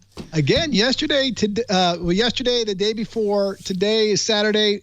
They'll probably come close. Tomorrow for sure. So we're back to air travel pretty close to normal. No. Normal is like at least 2.3 million, depending on the time of year. Okay. I think the most ever was 2.9 million. And that was a Sunday after Thanksgiving in 2019. Okay. Or 2020. No, 2019. I've lost years. I know, me too. We lost one whole year of our lives. So I think the record of all time is 2.9 passing through TSA checkpoints. And keep in mind, this is airport workers, airline crew. It's not just passengers. It's everybody. All right. But it was over 1 million yesterday, almost 1.1. And I mean, I think a lot of people are booking travel, especially people who have been vaccinated. Yeah. I know a lot of my friends who are doctors. My dad, I can't wait, vaccinated. California has some sort of notification system which I signed up for, and supposedly I'll get a text message. So I'm just biding my time. My mom's getting hers tomorrow. Everything that I've read, that numbers are definitely going up. Even website traffic has definitely gone up in the last just couple weeks. And I just think there's a lot of optimism. Obviously, people are worried about these new strains, but, everyone's praying that they don't come to fruition. But right now, it's looking pretty good. They're looking like a good spring and summer. But, it was interesting. I was listening to one guy on CBS. I don't know if it was this past week or the week before. The guy is like, he thinks it's going to be a great spring and summer, but he thinks we're going to have a setback in fall. People are going to be wearing masks. It's possible. It's just possible. Not necessarily going to happen. It's possible. Right. But that's why vigilance is important. But I still feel like we can also feel good and say, you know what? Everybody's doing a great job. Get those vaccines. And the time to buy is now, before March 31st, because get those the airlines tickets. have these flexible dates. If I was speaking to my brother today. He's like, I didn't realize the airlines won't charge me a ticket fee, a $200 change fee. Oh, I didn't know they did that. Obviously, you don't get my newsletter, which I'm sure he doesn't. And some brother, that's a whole other segment. But the point is, if you think you're going to travel this summer or spring, late spring, get on it. I don't think you're going to be going to Europe. I think it's going to be mostly domestic travel. Yeah. But people are hoping that Europe will open up in mid-July to Americans. I think they're going to open up earlier, but not to Americans. So we'll see what happens. I mean, New Zealand just went on lockdown today again because they had one case. We had a caller. Zealand, Auckland. Yeah, we had a caller from New Zealand. He told us the whole thing, Auckland. Yeah. So that's good, though. That's good. They've done a good job. We're doing a good job now. I think a lot of it, not vaccine, not herd immunity, but just because people are wearing masks. Thank you. Yes. Listen, my buddy, I was speaking to my buddy, another buddy yesterday. He was like, I love the masks. I haven't been sick once in over a year. He goes, I hope they never go away. I know. I'm going to wear them forever. But the good news is we're making progress. Travel's going to be coming back. I feel good. We'll see what happens in the fall. There's a chance it might not be good in the fall again. But I think everybody's learned their lesson. They're going to wear their masks even after they get vaccinated. And this is good for everybody. We want to travel. Totally. We want to get back to the restaurants. We want life to continue. I can't wait to go to a live concert. Right before the shutdown. We shut down here in California March 17th. That weekend, I was going to a live concert. I haven't been to one since. I can't wait. I was going to Singapore. Well, that would be nice, too. Well, a couple things. First of all, I was going to Singapore last month. Now. I didn't get to go to that either. So it's two things. As an American, you can't go to Singapore right now unless you have special permission. But did you see this Singapore opens up a Changi Connect at Changi bubble? It's for business travel. It's the craziest thing I've ever seen. Changi is the airport in Singapore. Yeah, Changi is the airport. But this is not at the airport. This is off airport. They pick you up. I guess you're basically in a bubble the whole time, and you're meeting with business people trying to close deals, and it's like you're in a police station where they have a glass wall in between you. Good. You're at a conference room table with a glass wall going through the middle of it. And if you're going to if you're signing documents, they go through, you pass them through like one of those bank teller things, but there's ultraviolet rays that are disinfecting it. Okay, other stories. I don't know who's going to travel to Singapore to go through this. They think this is the future. I'm like, please don't be the future. But take a look at it. I'm looking at your travel newsletter. You said that Europe is going to start travel soon? No, it all depends. Most people think it's going to be like mid-July. Mid-July. Okay. Mid-July. No one knows. No one knows. You also said, I hope I'm wrong. I hope it's earlier, but. And I don't recommend this. When you go to Las Vegas, they have slot machines in the airport. I don't recommend playing those slot machines. They're not going to be the loosest slots in Vegas, but people do. You got some time to kill. I've done it. Apparently, somebody won some money in Concourse B. Yeah, 300,000. They hit the 3.7. You gotta love that. I mean, I've definitely sunk some coins in there. Not many, but you have. I just do it just to kill some time. Yeah. Yeah. But speaking of airports and killing some time, Philadelphia Airport this week just started a pilot program. Yeah. So if you order at phl.com, which is the airport code for Philadelphia, they have a robot named Gita, which means a short trip in Italian.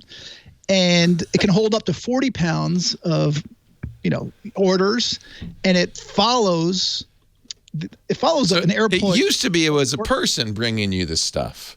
Yeah. Now they have a robot. They have a robot, although there's a person who's working with the concourse that it follows using Bluetooth. And then it takes you to the person who's sitting by the gate, and then the person opens up and takes their food out. Wait a minute. So it's to be contactless. Wait a minute. In order for the robot to deliver, a person has to lead it to the gate. That's what I read, and I'm like, this doesn't make sense. I think they're just testing it out. In the future, I think they're going to get rid of that person. This way, little robot. Come on. Yeah. Its name is Gita. And at Philadelphia Airport, it's going. It just started 3 days ago, and it's going through April as a test pilot. We'll see what happens after. Yeah. So when do the low cost tickets end? You said the end of April. Is that how much? Well, no, March 31st is when the airline's flexibility. Where they're giving you you can change cancel fees. and get your money back. Okay. No, you can't get your money back. Oh. They'll give you a credit. They can only get your money back is if the flight cancels. If they cancel. But normally there used to be $200 change fees. Now they've done away with that except for basic economy. But most of the big airlines, the big three, they're not charging change fees for the basic economy from now to March 31st, as long as you buy the tickets, but you can fly later. So I could buy a ticket now. For summer. To go for the summer to go to Florida. But then can I change it at any time between now and the summer, or so the change fees are waived forever on that ticket? They are. But if you buy basic economy, which is the cheapest, after March 31st, you will be charged a penalty. But so buy a little bit of a better ticket. What's nice about these change fees right now is, let's say you buy a ticket to Florida and you decide to change. Yeah. If you change for later and the price is cheaper, you'll get money back, except if it's United Airlines. United Airlines takes that money. But if it costs more, then you're going to have to pay more. But the reason this is good is that it may come to July and I'm not going anywhere. This still isn't safe. Totally. Then I could make it later. That's what I did. I booked tickets every month starting in April. Oh, you're hysterical. And you just change them to the later one so you can go see your dad. I use miles and points because there's no penalty right now with miles and points. When are you going to see Dad? As soon as possible. That's the best answer. Johnny Jet. All of this and lots more is at his website, johnnyjet.com. He has a great podcast, johnnyjet.com/podcast. He's got a newsletter, johnnyjet.com/newsletter. And he's got a YouTube channel. What do you think it's called? Yeah, Johnny Jet. What a surprise. 39 questions from travel gurus. Johnny, safe travels. We'll talk to you next week. Thank you. So, we didn't talk about the 777. Yeah, I'm looking at this guy, by the way. You just told me main fly. He was blocked. He was blocked because he said something mean. No, listen, honestly, I have not blocked a lot of people. For me to block someone, they had to say something really bad. And but I just unblocked them. So I apologize. So, it could have been a mistake. I've had that happen before where there's mistakes where mistakes happen. That's right. Mistakes were made. Johnny takes no responsibility for them. No, listen.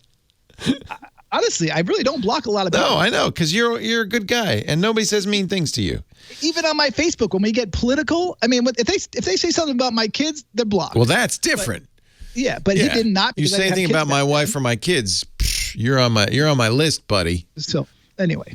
Or off my list. And I'm something. Apologize. And I'm going to follow him. Mike is a nice guy. No, Mike is great. I'm following him now to make up for it. Oh, see, Micah, you got to follow.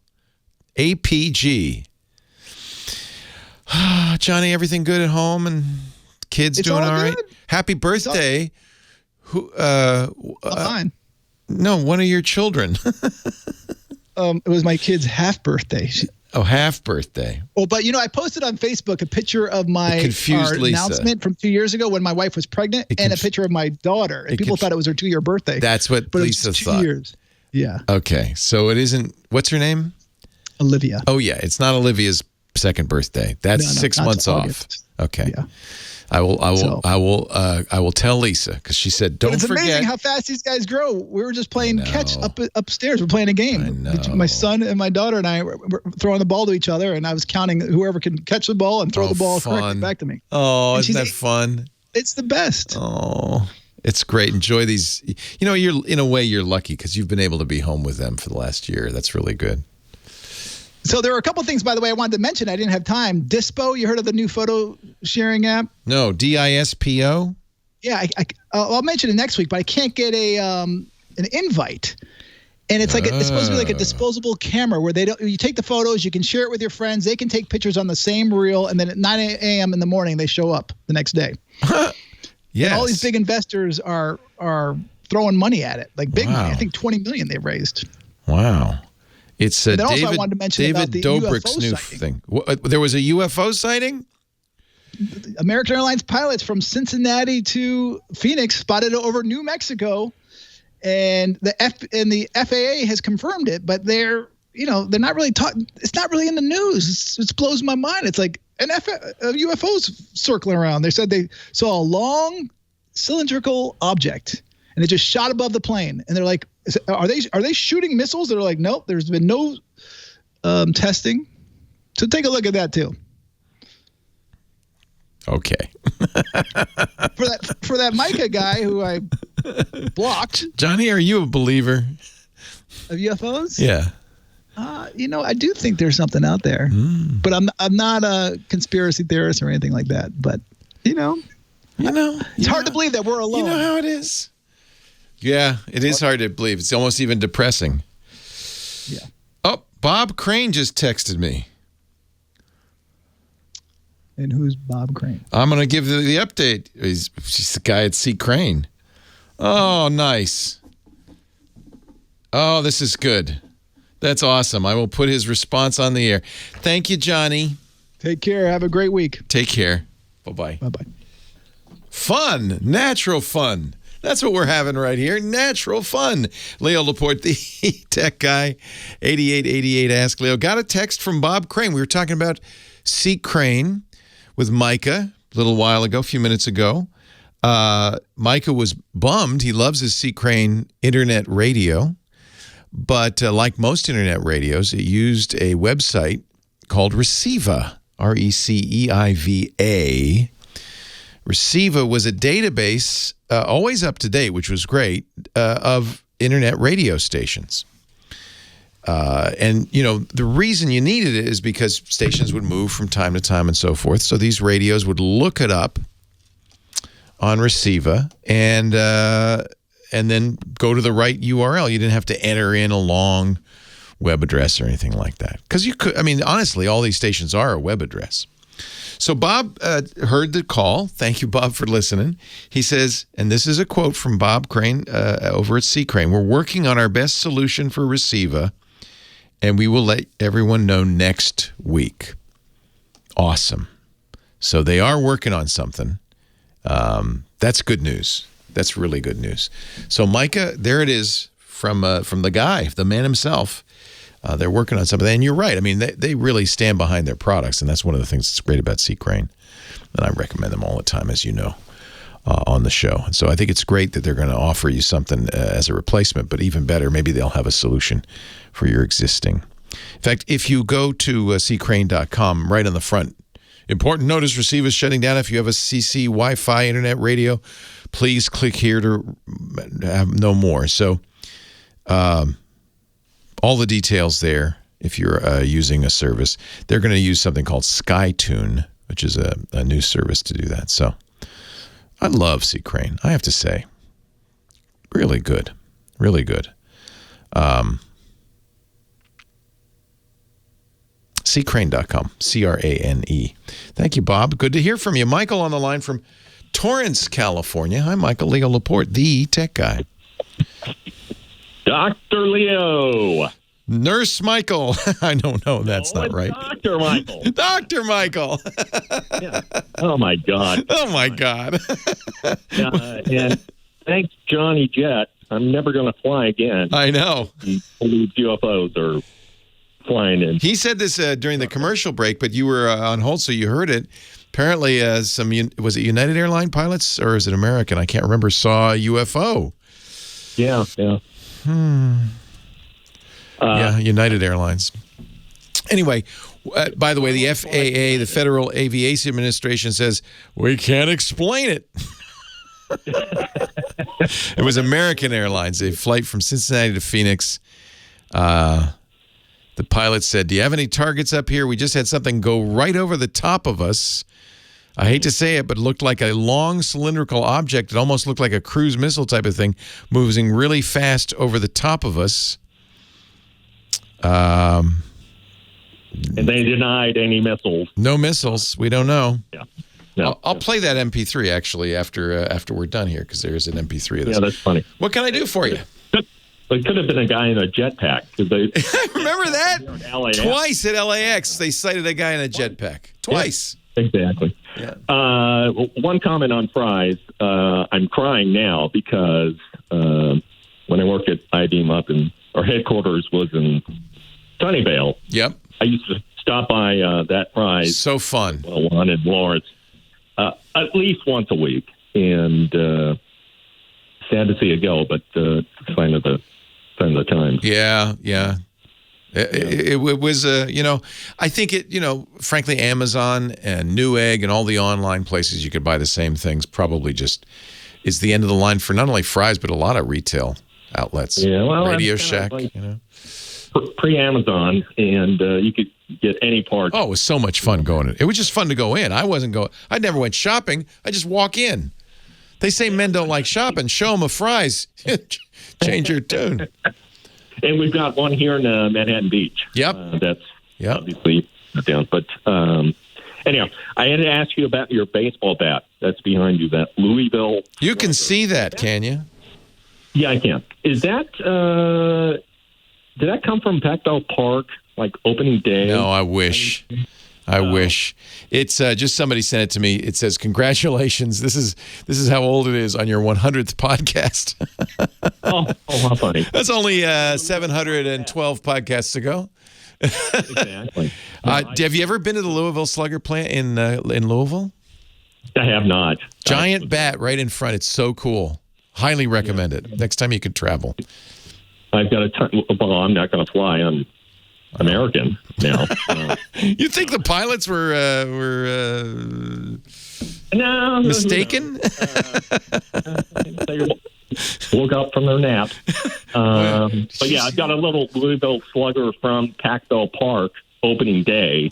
What it was called, Tactile Park. Yes, I remember those days. Against the Dodgers. I remember those days. Yep. Anyhow, you were talking about broadband internet distribution in, I think, Missouri? Mississippi. Mississippi. They took some of their COVID money and they encouraged rural broadband providers to upgrade their systems, and it's been a great success so far. Yeah. No, that's awesome. You being the prognosticator and soothsayer, I wanted to ask you about, Starlink, which is going to go live here pretty soon. Any minute now. You can pre-order now. Yeah, exactly.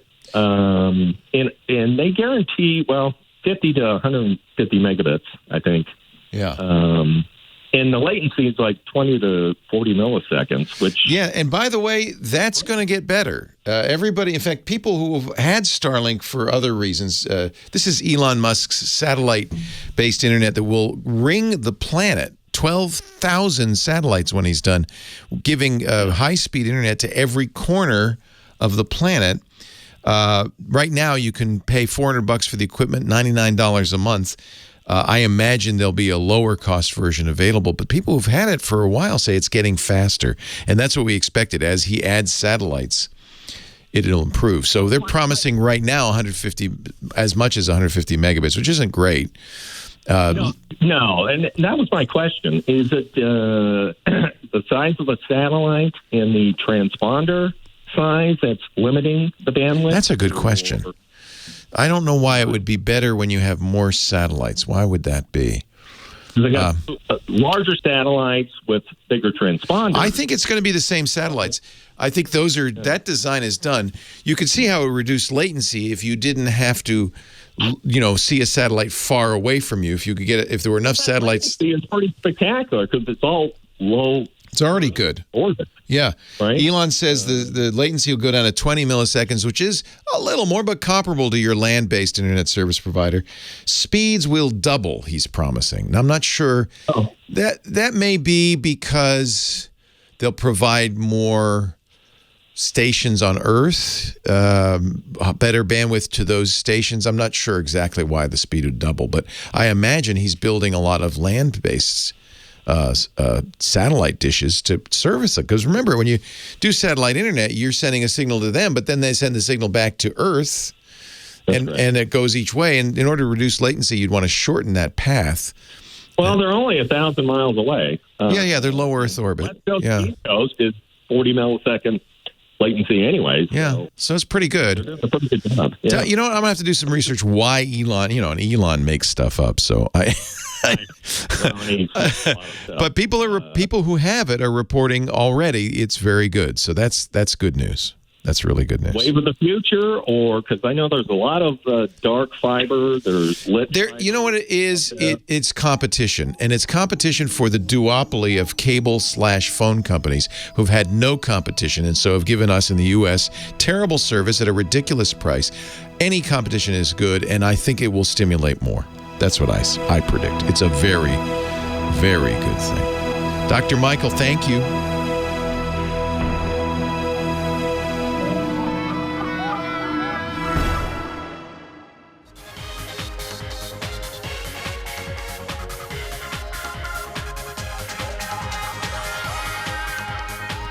Well, hey, how are you today? Leo Laporte here. the tech guy. Time to talk computers, the internet, home theater, digital photography, smartphones, smart watches, all that jazz. 8888 Ask Leo. So, we were talking before the break about the American Airlines pilot. This is actually, Johnny Jet told me off the air, and I hope I'm not stealing your thunder, Johnny, but this was a flight from Cincinnati to Phoenix last weekend. The pilots saw something, and the something they saw was captured by a guy named Steve Douglas. He does an aviation blog, Deep Black Horizon. And apparently he was both listening and recording, as one does. Sometimes, it's fun to listen to the pilot chatter as they're flying over. He was able to say, thanks to Flight Radar 24 and FlightAware, that they were over the northeast corner of New Mexico, west of Clayton, at an altitude of 37,000 feet. This is what he heard. If I could just play it, I will. Yes. Have any targets up here? We just had something go right over the top of us that, I hate to say this, looked like a long cylindrical object that almost looked like a cruise missile type of thing moving really fast that went right over the top of us. Now, I would have thought, I don't know, Steve, I thought maybe this isn't real, but apparently the American Airlines confirmed that. They said, yep, that was the transmission from Flight 2292. The FAA released a short statement. A pilot reported seeing an object over New Mexico shortly after noon local time on Sunday, February 21st. FAA air traffic controllers did not see any object in the area on their radar scope. So it is moving really fast. It is at 37,000 plus feet, and it has no radar signature. I don't know what it is. But I thought I'd play that for you. It's nice when you have the audio. It's probably just, chat room says, just Jeff Bezos testing out some prototypes. Probably it's the new Amazon delivery vehicle. That makes a lot of sense. On we go with the show. Marcia from Brea, California is next. Hi, Marcia. Hi, Leo. Hey, welcome. What can I do for you? Well, you were talking about hearing aids. Yes. And have you heard about the Envoy Medical Implanted hearing aids? Oh, no, I have not. I wear Resounds, which are kind of traditional hearing aids. You put them in your ear. They've got a battery. These are rechargeable, which is kind of nice. They don't use the oxygen batteries. Do they squeak and squeal? They do not, thank goodness. My mom's do. Well, let me tell you about tell me about the Envoy. What is the Envoy? Envoy is implanted in your ear. Uh-huh. Actually behind your ear, and you have very extremely close 100% hearing. Wow. Do you wear them? Are you wearing them? I have a dual hearing aid. Nice. Hearing implants. How profound was your hearing loss? How profound was my hearing loss was 80%. Wow. Now, and we are professional singers. So that's I really no good. needed to hear. That's no good, It is so close to natural hearing that we've ever heard. And it's nothing like a cochlear or anything else. But we just love it. I mean, I love it. You can shower with it. You never take it out. It's in. Yeah, of course, the cochlear implants are kind of miraculous for people who have never been able to hear. Well, true. Yeah, but this is not like that. This is it. How much of a procedure was it? Was it an inpatient or outpatient? Oh, it was maybe a couple hours. Okay. You don't stay in a hospital or anything. Yeah. You go home that day. Okay. Now it's turned off, and then for about a week while it heals, and then you go back, and that's where the magic starts, because they turn it on, and it's a miracle. I mean, all of a sudden you can hear. Wow. And like I said, we're professional singers, and the fact that we could finally sing again without horrible hearing aids that squeak and squeal, it was just amazing. So did you get the middle ear implant that they talk about on their website? Is that what you got? No. Oh, yes. Yes, middle ear. Middle ear, yeah. Okay. It's called Envoy, ENVOY. Now, how does it work? Do you change the batteries on it? How does that happen? How do we change the batteries? Every few years. Oh, well, every few years you have to go to the the place. And they put a new battery in. California. So there's a little nuclear power plant in the back there, something like that. Yeah. So it's a 2-year battery. That's pretty impressive. It's also high decibel, so you can hear everything. Yeah, that's the downside of hearing aids. Or anything. There's something nice about being able to take off your hearing aids and then you can't hear. Right. Well, yeah. See, I turn mine off at night, and I do all right. nothing, so I sleep very well. So does it have a smartphone interface? Is that how you control it? I don't know. How do you turn it off? Is there a button? Phone. The phone. There's a phone. Sorry, there's a remote control. Oh, there's a remote control. And so I turn it off at night, which saves the battery. Yeah. And then I turn it on in the morning, and it's great. So you can turn off snoring. I like that. By a partner or whomever. Yeah. And it really, really is fantastic. I've been so extremely fond of it, and I just love it.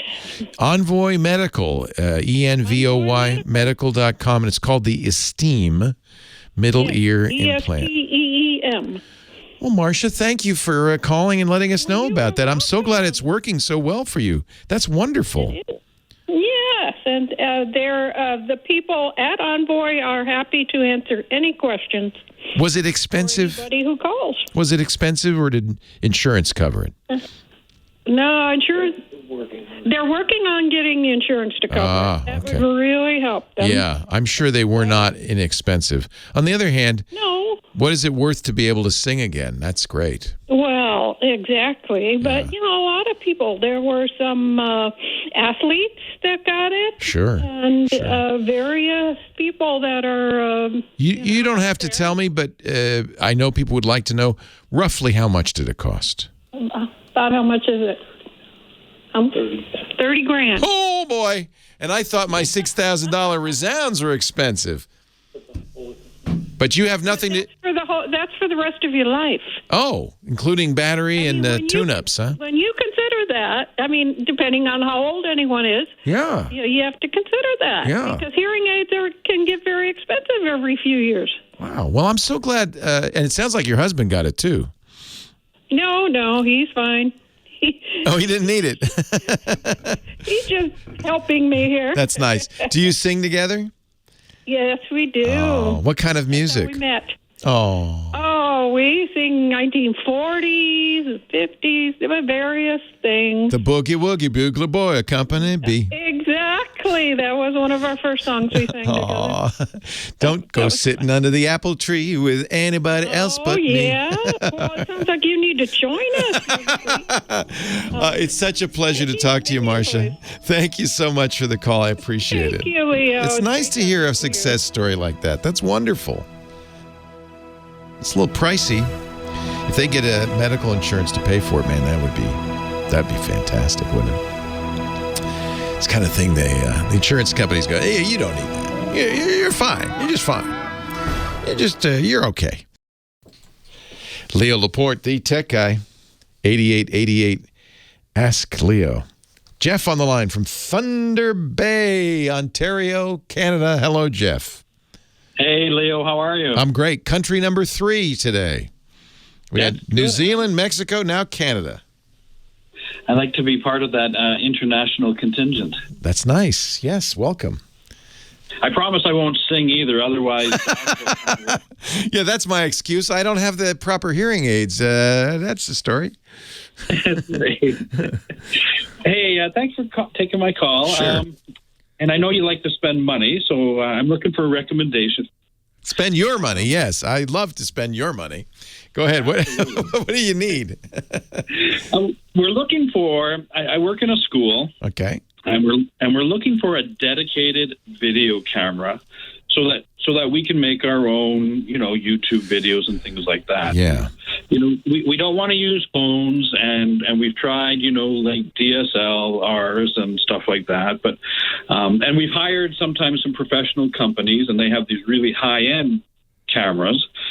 We're looking for something that's just a dedicated video camera that a school could afford to help us make our YouTube videos. It's funny because this used to be a very big category, right? Remember when camcorders came out and, Dad was bugging you all the time, saying, okay, smile, you're on camera, ha, ha, ha. And they got smaller and they got better and they even got a little bit cheaper. Then all of a sudden along comes, and remember then there was the flip cams, these little handheld cameras. They were briefly popular. Then all of a sudden along comes a smartphone, and every kid in school already has a 4K, high quality, sometimes HDR with Dolby Vision video camera in their pocket.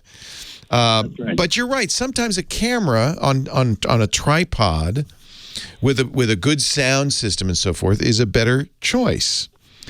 It's what we're looking for, exactly. Yeah, and we use Canon Vixia camcorders. Nowadays, camcorders no longer use tape, thank goodness. That was always a bad idea. They record just like any camera to SD cards, to memory. I have to say, I have not tried this, but my 18-year-old, he's a senior, has indicated some interest in doing movies, right? He wants to learn film editing. He wants to maybe make some movies with his friends. And I agree with you. Sometimes, the phone is not it's good for quick throwaway, videos and Snapchats and stuff like that, but or TikToks. But sometimes having a camera is a better idea. So this is what we were looking at getting him. And if you go to Amazon, you'll find probably 100 of these. I think they're pretty much all the same thing. They're solid state camcorders that generally will record at least HD, sometimes 4K. They seem very typically to have night sensors, night vision, which is an easy thing to do. They just put an infrared light on it. They often have external microphones. I came this close to buying him one, so I'm going to encourage you to buy one because they're under $100. Oh, wow, really? And I think for a school, especially since they're not going to get banged around, well, maybe they will, but even if they do, $100 is not the end of the world. I am very intrigued. In fact, I'm going to ask anybody listening who's used these. They're all from weird. I'm looking at one on Amazon's from a company called AABELOY, Abaloy, which is obviously a Chinese company that is trying to pretend that they're a Western company. But I think that what's happened is this product category has really mutated. And these cameras look really good. They have 36 megapixel sensors. It's cheap now, right? 16x zoom. They'd be easy for the kids. How is it? Middle school, high school? High school, yeah. High school. 9 to 12. Yeah. So the problem is these kids are going to say, well, sure, Mr. Jeff, but I've got my camera phone. I don't know if Canadian kids are so unruly, but American kids would say that. but these things do ultra high def. They do 24 frames or 30 frames or 60 frames. I'm very impressed by them. And I have a feeling that this is basically the flip cam of this era. Inexpensive video cameras. Now, I have not tried it. I'm going to order one for our 18-year-old because I figure even if he doesn't, fall in love with this, it was a fairly inexpensive way to give him that capability. You're going to probably want to get a tripod. Remember, lights are also important, although thanks to all the zoom everybody's doing these days, there are lots of inexpensive lights. Amazon has a variety of them that'd be fine. We're going to put a review of the Abaloy from YouTube on the website at techguylabs.com. Great, thank you. I mean, there are better, obviously, there are better cameras, but you're not really concerned about quality so much, as long as it's, decent. Yeah, we want something that gives us good video, because sometimes we're seeing when the kids are using their phones or if we've used DSLRs that we're getting a lot of instability or shaky bad lighting. Yeah, that's why I said tripod. These have tripod threads, so you just put them on a tripod, and lights. You want to treat it like a studio, in other words. Now, if you're going to go out in the field, it's a little bit different. You're going to get the shaky cam no matter what you're using. But getting a camera like this is an opportunity to kind of make it more like a TV studio or a video production studio or a filmmaking studio. Yes, exactly. And I think, I see a ton of these. They're all around $100. I think this is. I thought it was going to cost me $1,000. Yeah, I know. Well, I think it'd be worth trying anyway. But keep listening. Somebody will call in. We are going to put a link to a review on this one. And you know what? Maybe I'll just get one and try it out. I'm seeing one even $69. This is U.S., obviously. Are your kids in school now, or are they distance learning still? Yeah, in the school I'm in, we've been in most of the year. We have just been put on a 2-week home learning right now. We've had some increase in cases right now in our neighborhood. That's prudent. That's prudent. But at the same time, it's so great if you can get the kids in school. We've just learned that our 18-year-old, who has been pretty much home learning for seems like forever, finally will get to go back in the classroom the middle of April. So we're hoping he can walk with his class, which would be fantastic. I know the kids, they want to be together, that's for sure. Yeah, it's just not natural for them to be sitting at home watching a Zoom class, I think. That's right. So I'm going to get one of these, put my money where my mouth is. By next week, I'll have a review. I feel like at that price, it might be worth giving it a try. I'm glad I could spend your money, Leo. You spent my money. Oh, no, it didn't work out. And if anybody's used any of these inexpensive $100 SD card, remember, you're going to buy an SD card, you're going to buy lights, you're going to buy a tripod, so the cost is going to absolutely go up. But I think this would probably do a pretty good job. The technology's simple. Leo Laporte, the tech guy. Yeah, I mean, you could spend so much money, but having lights and a tripod, I think, by itself is going to make a difference. I mean, I guess you could have the kids use their phones with an adapter on a tripod, but yeah. Honestly, these cameras aren't going to be any better than the phone. And I think the reason they're $98 now is because every phone has this hardware. And so the factories in China go, yeah, we know how to make these. And we can make them cheap in that. But sounds like something good for us to try, though. I appreciate that. Yeah. Anyway, a thought, and maybe somebody will call in. It says 16:8 digital zoom. So this is important. It's a fixed focal length, I would guess. So that's going to be potentially a problem. I'd read the reviews on Amazon. It's designed for amateurs, not professional users. Autofocus is not supported. Optical zoom is not supported. So, yeah, maybe this is a pretty primitive device. Okay. Just to keep in mind. Hey, that's great. It's cheap. The kids could break it, and you wouldn't break the bank. We're going to give it a try. I'll take a look for sure. All right. Hey, it's good to talk to you. Stay safe, too, Jeff. Leo. Thanks. Always appreciate it. All right. You too. Take care. Bye now. My name is Leo, and I'm here to say I came to play with... Never mind. Leo Laporte, the tech guy. 8888. Ask Leo. That song is an instrumental that's basically a track for a rap song. You know what? Facebook's doing this now. Did you see this? Facebook has a new app called Bars, which I guess could go both ways. I don't think they mean like bars you go to drink in. I think they mean like musical bars. But it's got pre-made professional beats on it. And the idea is you put it on your phone. It's an app. And you can make a 60-second rap video. So if you've got the flow, if you can do the talking, that's always the problem, is getting the beats. You know, beats aren't that expensive. Remember a little thing called Old Town Road? Little Nas X. I don't know if it still is, but it was the longest on #1 ever, beating the Beatles. Grammy Award for Best Pop Duo Group Performance. It was a $30 beat that Lil Nas X bought online and recorded the rap to it. And then, of course, Billy Ray Cyrus came along and added a little country feel to it. So I think Facebook's looking at this and saying, maybe we could. It's really their way to get into the TikTok, isn't it? They're going to get on the TikTok that way. Look for it, Bars, B-A-R-S. Is it out? It's going to be out soon. Hey, I got some more input on for our caller from our teacher from Ontario who was interested in an expensive camera for the kids to use.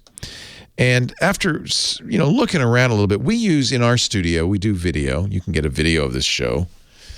See why I'm on radio. We use Canon Vixia camcorders. We got these first, how long ago, John? 10 years ago?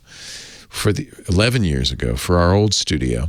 We bought 40 of them. The thinking being that you just put cameras everywhere. You don't need a camera operator. So, I've got cameras all over the place, over my shoulder, up above me, below me, in the middle of me, because then you just lock them down and you can switch between them. But when we bought them, John, they were closer to $2,000, $1,500. Imagine buying 40 of those. That's $60,000. I could have gotten 2 hearing aids for that. So I'm just looking to see, now, here we are, 11 years later, the Canon Vixia cameras, there's a wide range. They still sell a $1,000 video camera, but they go as low as $236. Yes, admittedly, about twice as expensive as the camera I told Michael about. But, on the other hand, probably a better camera with things like zoom, real optical zoom, and focusing, and even underwater support. I don't know if you're taking the kids underwater, but I would take a look. That would be another thing to look at. And it's not just Canon's doing this. Sony also has cameras under $300. It's Sony's HDR CX405, high def, $229. I honestly think that they're cheap for a reason. Not because they're bad, but because everybody has a smartphone that does 4K now. So who's going to buy a 1080p camcorder?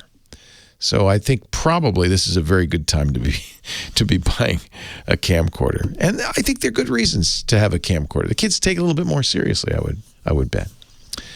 Back to the phones. Kevin's on the line from Porter Ranch, California. Hi, Kevin. Hi, Leo. How are you? I'm great. How are you? Great. Yes, I have a first grader that's doing distance learning, and we have her doing her distance learning on the Mac, and I'm trying to block YouTube because she gets easily distracted. Yes. So she finds her way over there. And I use the built-in controls for screen time, but they don't seem to work for YouTube. I want to block it as an adult site, and that don't work. Here's what I would suggest. This actually just got launched. There was YouTube Kids for a while for really little kids. But they realized as soon as kids get a little bit older, they get a little bit more interested. This is not intended for first graders, but I think it would work just fine. You'll log her in with her own YouTube account. Okay. And then they have something called supervised YouTube accounts, where you as the parent get to choose what the kid can see. So as if you wanted to, you could limit it so much that, there would just be NASA videos, for instance, or educational videos, that kind of thing. So what I would do is go to youtube.com/myfamily, because you'll see YouTube Kids there. I think she's probably a little old for that. That's really more like for 6-year-olds. She's kind of in between, because then there's the supervised YouTube, which is aimed at kids 10, 11, 12, tweens. But, she's a smart kid. Yeah. And I think there is some stuff on YouTube you might want to give her access to. There's great science information, math, educational stuff. So maybe this supervised YouTube is the solution. So you give her own account. It explains how to go through this. So to log her in under her own account. In fact, what I would suggest with the Mac is make her own account on the Mac and only have that YouTube logged in. Only, then you can really control what's going on in that Mac. No, don't let her use your account. Yeah, that's what's going on. Good. All right. So I would take a look at this. This is brand new. They just introduced it, and I think it's pretty smart. Okay. I don't know. I haven't really played with it much if you can limit the number of hours, but I think you can. And you could certainly choose the content level. Yeah. And that's important too. And you could also, I think you could whitelist and blacklist. You could just say, look, I only wanted to see videos from these 4 channels, that kind of thing. Yeah. So it's yes, they do have screen timers on it. So yes, you can limit the time as well. Okay, we'll try that. So I have one other quick question. Do you have any idea when the M1 iMac's going to be coming out? Or? Well, Apple, of course, is on the phone with me daily telling me everything that's happening inside Cupertino. Being silly, obviously, I have no idea. No one does. But I would expect certainly first half of the year. So they've done basically the low-end laptops with their new chips. So that means there's a whole lot of room for them to do it. And I suspect that almost everything will be this year. They said it's going to take as long as 2 years. I think it's going to be the higher-end Macs, the iMac Pro and the Mac Pro, that they won't get till to the end of the year. But the iMac is their best, is their desktop flagship. So, there was a rumor there'd be an Apple event next month. That is probably not the case, and even if there is, it would be iPads most likely. But I think before June, we'll see an iMac with the M1 chip. And that, by the way, I will be first in line to buy it. I am so happy with this new chip that Apple is using. They're incredible. And there's some stuff that it needs. There needs the ability to have more memory. It's limited to 16 gigs of RAM right now. It needs to be able to have more ports. It's only got 2 USB 4 ports right now. And I would love to see more processors, better GPUs, and that kind of thing. And I have a feeling that's exactly what Apple's going to do with the iMac. So expect that in the next few months, let's put it. I think that's a safe bet, Kevin. Okay, thank you, Mr. Leo. Anytime, Mr. Kevin. Have a good day. Okay. Take care. Yeah, it's funny that you should call because they just announced, YouTube just announced this supervised YouTube. You got to think, though, that a lot of this is because of parents like you, Kevin, who have this exact issue. My kid is on the computer all day now because she's studying, she's taking first grade. Oh, man, that's got to be tough. She wants to be with her friends. She wants to be in school. It's got to be so tough.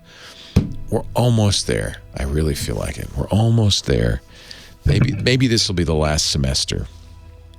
Kids will be back with their friends. Leo Laporte, the tech guy, 8888 Ask Leo, the Gizwiz. Coming up next. Do the hustle. And there he is, our hustler, Dick DeBartolo, Mad's maddest writer and our gizmo wizard, hustling over to the microphone. Hi, Dick DeBartolo. How are you, Leo? I'm well. How are you? What's the weather in Disneyland lately? Let's see. Today is not too bad. It's like in the 40s. Yesterday it was 50. There's like a hint of spring. I'm looking out the window. I'm looking at a cherry tree that's in blossom. What? It's pink. It's beautiful. The sun is shining. The temperature's in the upper 60s. I think spring is here, and I want it to be there for you, too. Well, I agree with that. It's officially, what, 3 weeks? We're right? almost there, yeah. It's March, 21st, 22nd, thereabout? Almost there. Exactly. Trees are blossoming, and the world is coming alive. It's coming back. A little bit. A little bit. I will agree with you at that. I was walking on the street, and I was thinking, boy, there are more people walking around now than I recall. I feel like we're going to enter the Roaring 20s. The new Roaring 20s. Oh, I thought we did that already. Yeah, we did. It ended badly. If you remember 1929, the stock market crashed, the Great Depression. It wasn't so good. We could do better this time. I'm just saying. Oh, so Dick joins us every week with a gizmo or a gadget or a G-Jaw or a doohickey. What do you got for me this week? This is a G-Jaw doohickey. Now with more people on the street, unfortunately in the city, and I think pretty much around, there seems to be a lot more street crime. Uh-oh. And yeah, I know. And when I go to the marina now, I don't usually go after dark. I try not to. There used to be a restaurant there, and the restaurant went out of business. When they went out of business, for some reason, all the power to the rotunda was cut. Oh, so you know why that is? Somebody ran a plug from the rotunda into the restaurant, and they went out of business, you probably and everything's gone. You're probably right. Oh well. So I thought, let me just go on Amazon and look for one of those noisemakers with a button. Alarm. Yeah, exactly. And I found one has a little LED flashlight in it, which I like, and it's loud. Like keychain size. Yeah, exactly. But Leo, the funny thing is, when I read the description, I kept reading it because it was $21, and it said for 7 of them. 7? And Leo, what do you need 7 for? I instantly clicked buy because how could that be? So I got a boxo of these. I'm ready for anybody to come at me. Well, now push one. I want to hear how loud the alarm is. Oh, all right. Well, hang on. I'm gonna. Is it deafeningly loud, or is it just like a? It's pretty bad. Oh, that's good. I have my hand over it. Yeah. I have my hand over. Oh, so it's loud. It's loud. Yeah. They say 100. Could you record it just saying, "Mavis, get the gun"? That would be better. That would be better, wouldn't it? Good. That's my keyword. That's what right. No, and I would forget that, and I would say, "Hey, Murray, get the gun." And the thief would say, "What happened to Mervis?" Mavis is gone. This is a story from last week, but just a little joke. So this is the Tiker, Taiker, personal alarm. It says for women, Dick. Yeah. The very funny thing is the description says for women, the elderly. Men are out. Men don't need this. Men are out of this. Oh, I want one too. It is 140 decibels, they claim, which is so loud that it would actually cause hearing damage if you left it going. Yeah, so that's the thing that people should remember. Yeah. Hopefully these days you're probably walking around with earbuds and headphones, which will muffle it a little bit. But you only want to use this in a real emergency because it's very, very, very What's loud. cool, it's kind of like a hand grenade. Oh, in a way. Because you pull the pin out and the alarm goes off for 30 minutes. 30 minutes, yes. 30 minutes. Well, you and the thief will both be deaf by then. No, my guess is... You know what you do? I love this. So you got it on your wrist. Somebody mugs you. You slip this in their pocket. And it's so wherever they run where you can follow them. They're running, and they're making a big loud noise as they run. That's not a bad idea. Yeah. That's not a bad idea. Yeah. No, I think the thing is, if you use this, I think it is so annoying. Someone who wanted to hold you up would just leave. Stop it! Stop it! It's so loud. Stop it! Yeah, Could you turn that off? It's so loud. I just need a little bit of cash. Just give me your money. It's too loud. Well, if that works, Oh, by the way, just varying for a minute, I loved the recommendation last week about the city.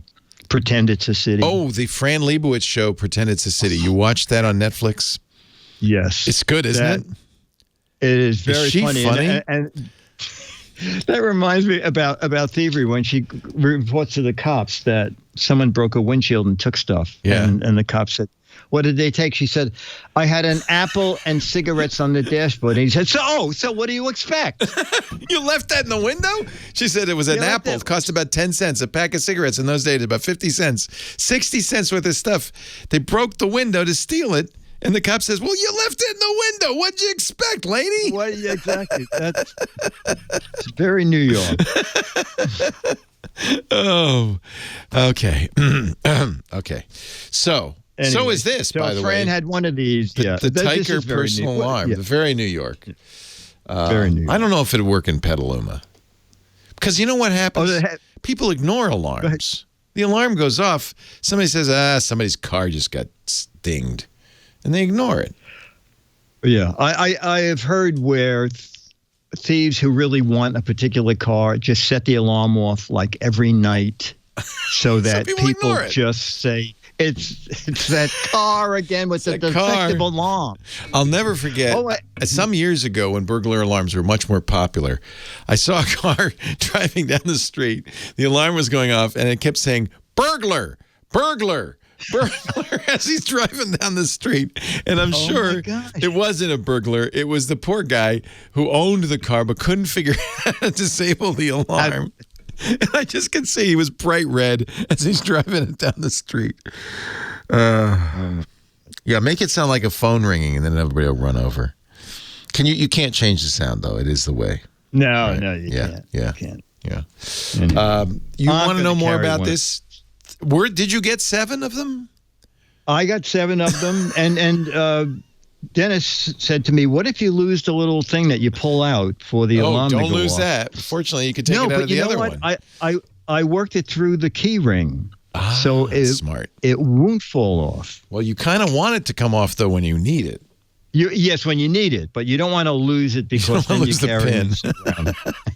Find out more at Dick's website, gizwiz.biz, while you're there. Well, first click the link that says the GizWiz visits the tech guy. That's where you'll find out more about this alarm, and he has a link to the Amazon, all of that, and his own video of him scaring Dennis with it. Did Dennis play the bad guy, the Hamburglar, running off? Yes, exactly. You can also play the What the Heck Is It contest. A chance, almost over. This is it. A couple more days. A close-up of a gizmo or a gadget. It looks like, gosh, I have my thoughts. I don't want to say it out loud. But I have my thoughts. Next week you can tell me what you thought was. I think it's a comb for people with really bad wigs. Anyway, you'll see that picture. That's a good guess. If you figure out what it is, truth is there's 18 autographed copies of Mad Magazine up for grabs, up to 6 for the right answer, up to 12 for the best wrong answer. The judges' decisions are final. All the rules at the website, gizwiz.biz. Dickie D? Stay warm, stay safe. We'll talk again next week. I'll be here. Leo Laporte, the Tech Guy. Well, that's it for the Tech Guy Show for today. Thank you so much for being here. And don't forget, TWiT, T-W-I-T. It stands for This Week in Tech, and you'll find it at twit.tv, including the podcasts for this show. We talk about Windows on Windows Weekly, Macintosh on MacBreak Weekly, iPads, iPhones, Apple Watches on iOS Today, security on Security Now. I mean, I can go on and on and on. And, of course, the big show every Sunday afternoon, This Week in Tech. You'll find it all at twit.tv. And I'll be back next week with another great Tech Guys show. Thanks for joining me. We'll see you next time.